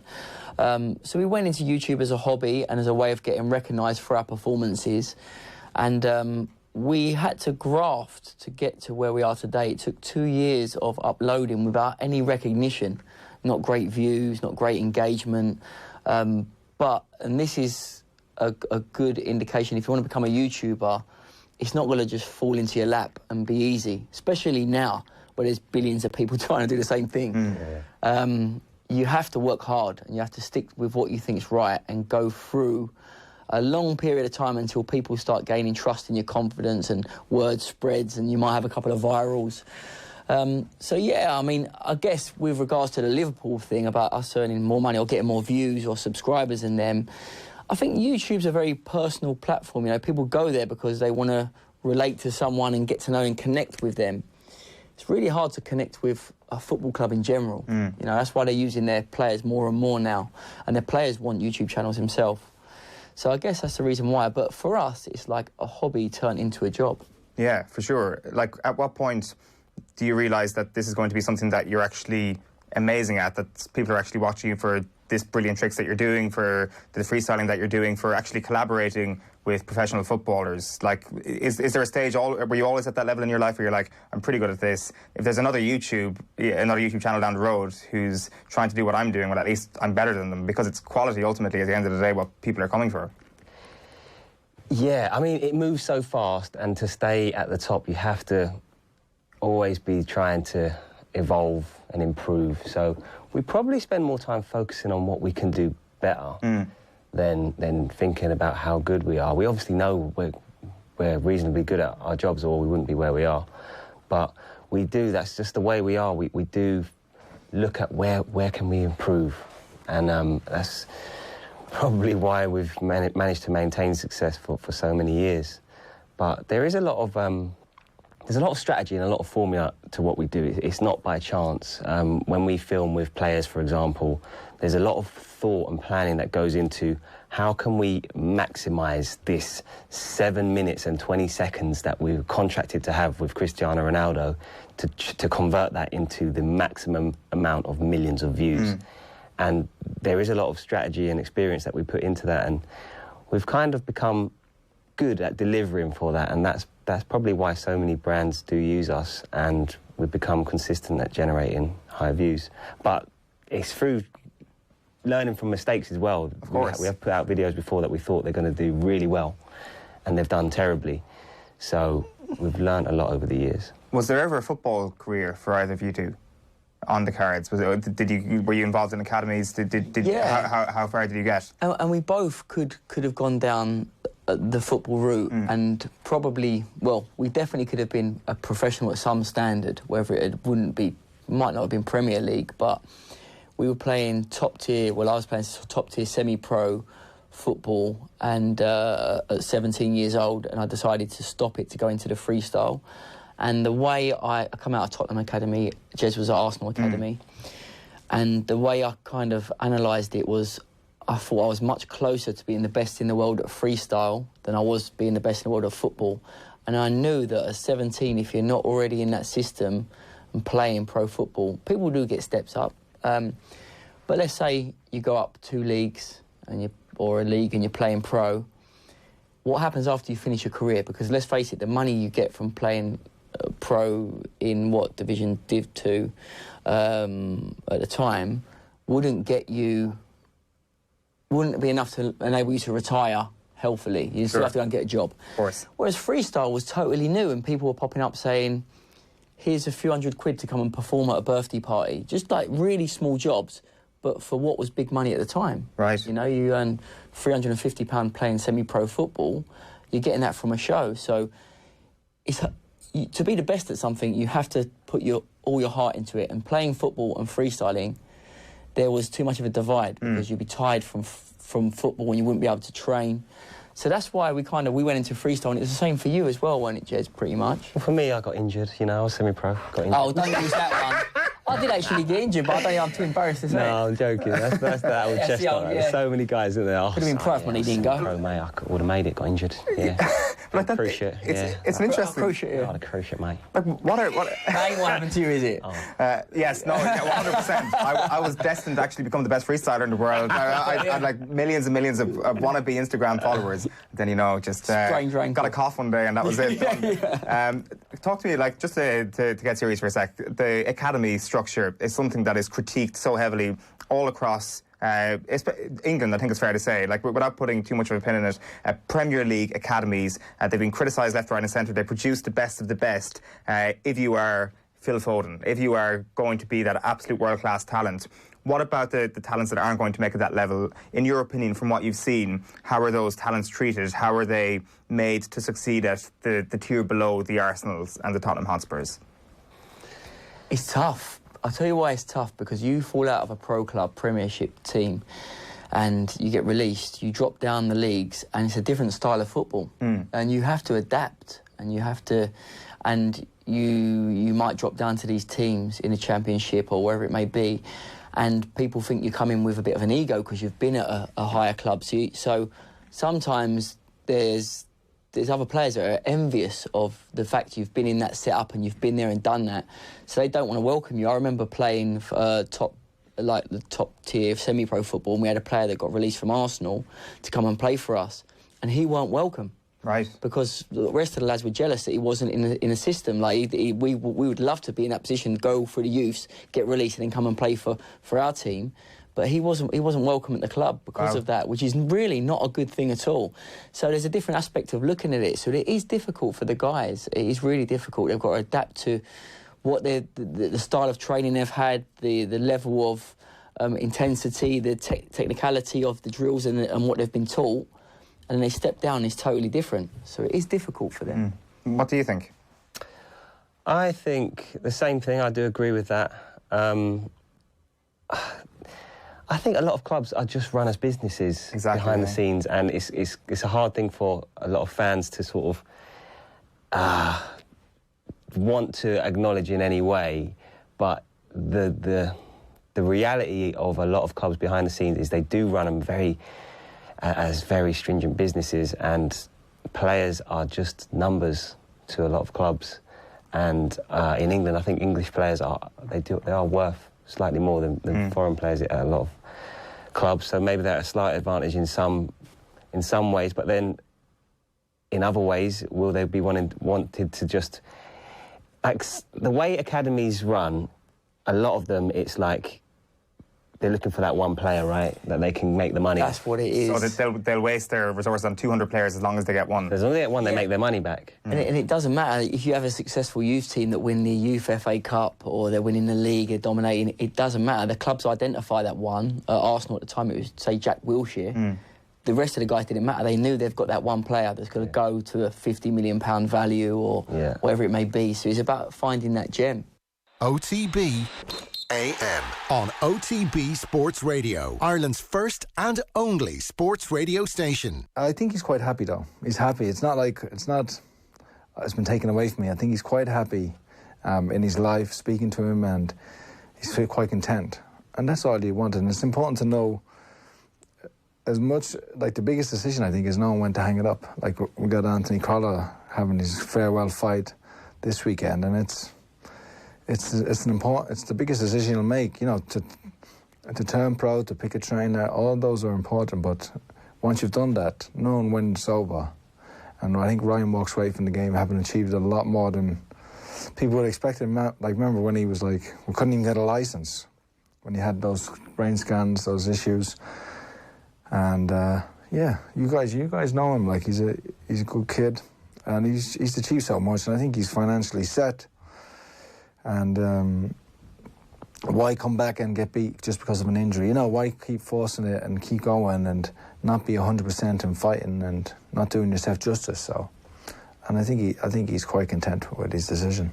Yeah, that's great to hear. That's Andy Lee talking about Ryan Burnett and his decision to retire from the pro game. That was on this week's Off the Ball. Yeah, up now, and kind of talks about how he's happy with the decision, and you know, if you don't want to box anymore, definitely get out. Like, absolutely. Yeah. This is a sport where we have seen recently fighters lose their lives. Exactly. So it's not for the faint-hearted, and it's not something to go into where you're not in any way certain about it. It's not something to go into when you're injured. Like, delighted for him. I didn't realise that he's financially set too. That's great to hear. Yeah, so he's got some plans as well. Like, he's not going to just sit on his backside and do nothing, and kind of, because I'd say, you know, that money that you might have set aside could probably burn up quick enough. Like, so I think he's got something in mind. But we talked about it obviously this weekend as well, Katie Taylor, and the general feeling from us all is that she's probably going to win this weekend, but she's going up a weight, and the worry is that someday that's going to come back to haunt her, where she's just going to get caught with a shot that is just a lot heavier than she's used to. And why is she doing it? She wants to be a 2-weight world champion. There's not many. Like Ryan Burnett actually is one of the few Irish ones. Obviously, Carl Frampton as well. She just wants to go up and win. There's no more fights and not enough money left at the last division. She wasn't struggling to make the weight or anything. No, I think she might end up coming back down, but she's gone up 5 pounds. Like she's never really had a problem with the weight because she's so dedicated to her training. Like, and you know, it's just the regime that she has that you wouldn't worry about that. But from what I've seen of Leonard Atu, she doesn't look the biggest, but I've seen her knock people out that are quite big, so I'd be a little bit worried about her right hand. And look, I say it all the time about Katie Taylor, she'll outbox anyone, but when she gets dragged into a war, that's where my concern would be, that someday she's going to get dragged into a war and with somebody who's a bigger puncher. She just won't get out of it this time. But I think she'll be all right this weekend. Everybody who's watching on YouTube knows that Phil is with us. Those of you who are listening to us as a radio show this morning on the Go Loud app. Phil Egan, good morning to you. How are you? Very well. There you How go. you doing? Tommy's angry that I hadn't welcomed you to the show properly, so welcome, Phil. Good to be here. What else have you got for us? The Carabao Cup quarterfinal draw, I don't know. We were told not to look. Yeah, this is... Liverpool Man United? No. Oh, come on. Villa Liverpool. Balls. Yeah, but it's at Villa Park, which actually is... The dress rehearsal is this weekend in the Premier League, Villa and Liverpool on Saturday afternoon. A happy hunting ground for Liverpool, generally. But they might not play it, who knows? Because, you know, these ties are due to commence on the 16th of December. Right. Liverpool have a World Club Cup or a Club World Cup semi-final on the 18th of December. So they might... So the EFL are going to have to... through. Well, they're going to have to reschedule that one. And they could just let Villa through. You know, it's like that time Man United pulled out of the FA Cup and ruined it. Well, the fixture has to be fulfilled. See you at the Emirates Stadium, Ger. What? Yeah. That's what Klopp did say as well. Arsenal just go through in Liverpool's stead. Why not just throw Arsenal through if that's the case? Oh. But look, I'm sure it'll be Villa Park, dude. Yeah, they'll find a day to play it. Klopp will play all the kids again, and Villa will go through, and it'll keep us on course for a repeat of the 1994 Coca-Cola Cup final between Villa and Man U. Go on different sides of the draw? Yeah, well, the semi-final draw will be open as well, but they still do the 2 legs. So the rest of the draw then, you've got Oxford against Colchester. At home to Manchester City. Oh God! Remember, City gone for 3 in a row for 4 and 5 years. Guardiola doesn't take the foot off the gas with this one. United at home to Colchester. Balls. Now, remember, Colchester have beaten Spurs and Crystal Palace. United needed penalties to beat Rochdale. Fair enough, but I don't think at this stage of the competition it's going to be the same, is it? No, well, United are back. They're back. 100% back? No, they're not. No. You know the way we talked about the multi-game viewing last night? Yeah. How would you take your eyes off Liverpool-Arsenal? But I actually happened to look up. The penalties were just about to start. I was like, oh, what's going on here? Like, has he got another penalty here, or what's the crack? Oh, it's a free kick. I was like, here's Rashford again. He's going to try one of these. Oh, my God. Are you bragging to us about seeing a goal live? We all saw it as well. It doesn't make it any more impressive. No, I saw it live as well. I was delighted with myself. In between penalties. Didn't miss it. But, yeah, so the other tie as well, Everton against Leicester. That's good. Which, you know, you've 2 managers there that would love a bit of silverware. Marco Silva definitely under a lot more pressure, though. Instead of just the 7th place trophy, like that is the 7th place trophy, just give them the Carabao Cup. Like they should just force all teams from 1 to 6 to play their second teams. No, midweek. No, Everton and Leicester can play midweek football under lights is amazing. Last night's game was incredible. Yeah, cup competitions midweek, knockout football under lights midweek. It's class. Because none of this giving it to the 7th place team in the league. Because the managers don't care about it. But no, because it's knockout. Because there's a result at the end of the night that we all understand. One team is winning, one team is going home, and also because the managers don't care that much about it. Pep Guardiola cares about it. Mourinho cared about it. Emery hooked his best player. Like, Ozil was flying out there, and he was like... He didn't hook his best player to rest him for the weekend. No, he didn't. He did not. Why did he do it so? Well, is he going to start at the weekend? I don't know. Because that'll be a bit of a miracle, wouldn't it? Because he was playing pretty well. He was playing amazingly well. Arsenal are playing Wolves at the weekend. I've got to rest him here. There's a chance we might beat Liverpool in a game at Anfield. Yeah, I'm going to hook my best player when I'm desperately in need of a win. I was listening I had some non-Sky Sports commentary for the Carabao Cup game last night, and it was... That's interesting. The commentator was copping out on Kelleher's first name, calling him Quee. Yeah. Quee. Is that what they were doing on Sky as well? No, Alan Smith made an effort. Yeah. He was like... Quee Kelleher. Keeveen. Yeah. And Keeveen. In this post-match interview, they gave him his Queeveen. They gave him his proper title. They got it right. But yeah. They'd obviously done a bit of work on it, in fairness. It's not that hard. It wasn't bad. No, it's not that hard. Like, Arsenal have a centre-half who has more vowels and syllables than you can imagine. But they just cop out by calling him Socrates. Yeah, actually some of them called him Socrates, which is wrong anyway. I was hearing Socrates, I was like, oh, he's named after the... Okay, right, that makes a bit of sense now. Here, we've got to go, Phil, we've got a minute left. Okay, I'll just tell you about the All-Stars. 7 from Tipperary, 3 then for Kilkenny, 2 each for Wexford and Limerick, and 1 for Cork, Patrick Horgan. I suppose the big surprise, maybe some people would say, Brian Hogan for Tipperary. Naomh Conaill are the Donegal senior football champions. They beat Gweedore by 8 points to 7 in Ballyvefay last night. Rory McIlroy's 5 under after the first round of the World Golf Championship HSBC Champions event in China. Shane Larry level par. China's Hao Tong Lee leads on 8 under. England unchanged for Saturday's Rugby World Cup final against South Africa and Japan. 1 change for the Springboks. Cheslin Colby back in. Sabu and Cozy makes way. And the Washington Nationals have won baseball's World Series for the first time. They beat the Houston Astros 6-2 in Game 7. And I don't know how they're going to avoid not going to the White House. Well, Trump came to them at the weekend and got roundly booed. Yeah. Chance of lock him up. So maybe... Sports TV lighting a city. Maybe they won't. It's going to be awkward. They're right around the corner. Yeah. Oh, look, you know, everybody's away at the minute. Oh, they're in pre-season training. That's down in Florida this year. Busy schedule. You've got a busy schedule too, right? Yeah. What with making America great again. Right, Phil, good stuff. Thanks very much. That is it from us on OTBAM this morning. Thanks very much for joining us here on the Sports Breakfast Show. Stay tuned to all the off-the-ball channels and OTB Sports Radio throughout the day. Golf Weekly is live after lunch. If you've missed anything from OTBAM this morning, Eoin Larkin's interview, the making of the F2 Freestylers, the sports pages are Alan Quinlan on the Rugby World Cup final. You can catch the podcast on offtheball.com/podcast or indeed on the Go Loud app. Watch it back on our YouTube channel. Make sure you subscribe there because anytime we go live, we'll let you know about that. Off the Ball is live tonight from 7 o'clock until 10. We've got our new documentary on Connacht Rugby, From Grassroots to Green Shirts, which was launched in Galway last night. There's the football show as well, and OTBAM is back tomorrow morning from 7:30 with Adrian and Owen. We'll have Stephen Hunt and Andy Dunn in studio, and the crappy quiz makes its long-awaited return. Week 2 of it. You're back. You're back, full baby. 7 days without the crappy quiz. There you go. Amazing how standards change. See you tomorrow. Good luck. OTB AM.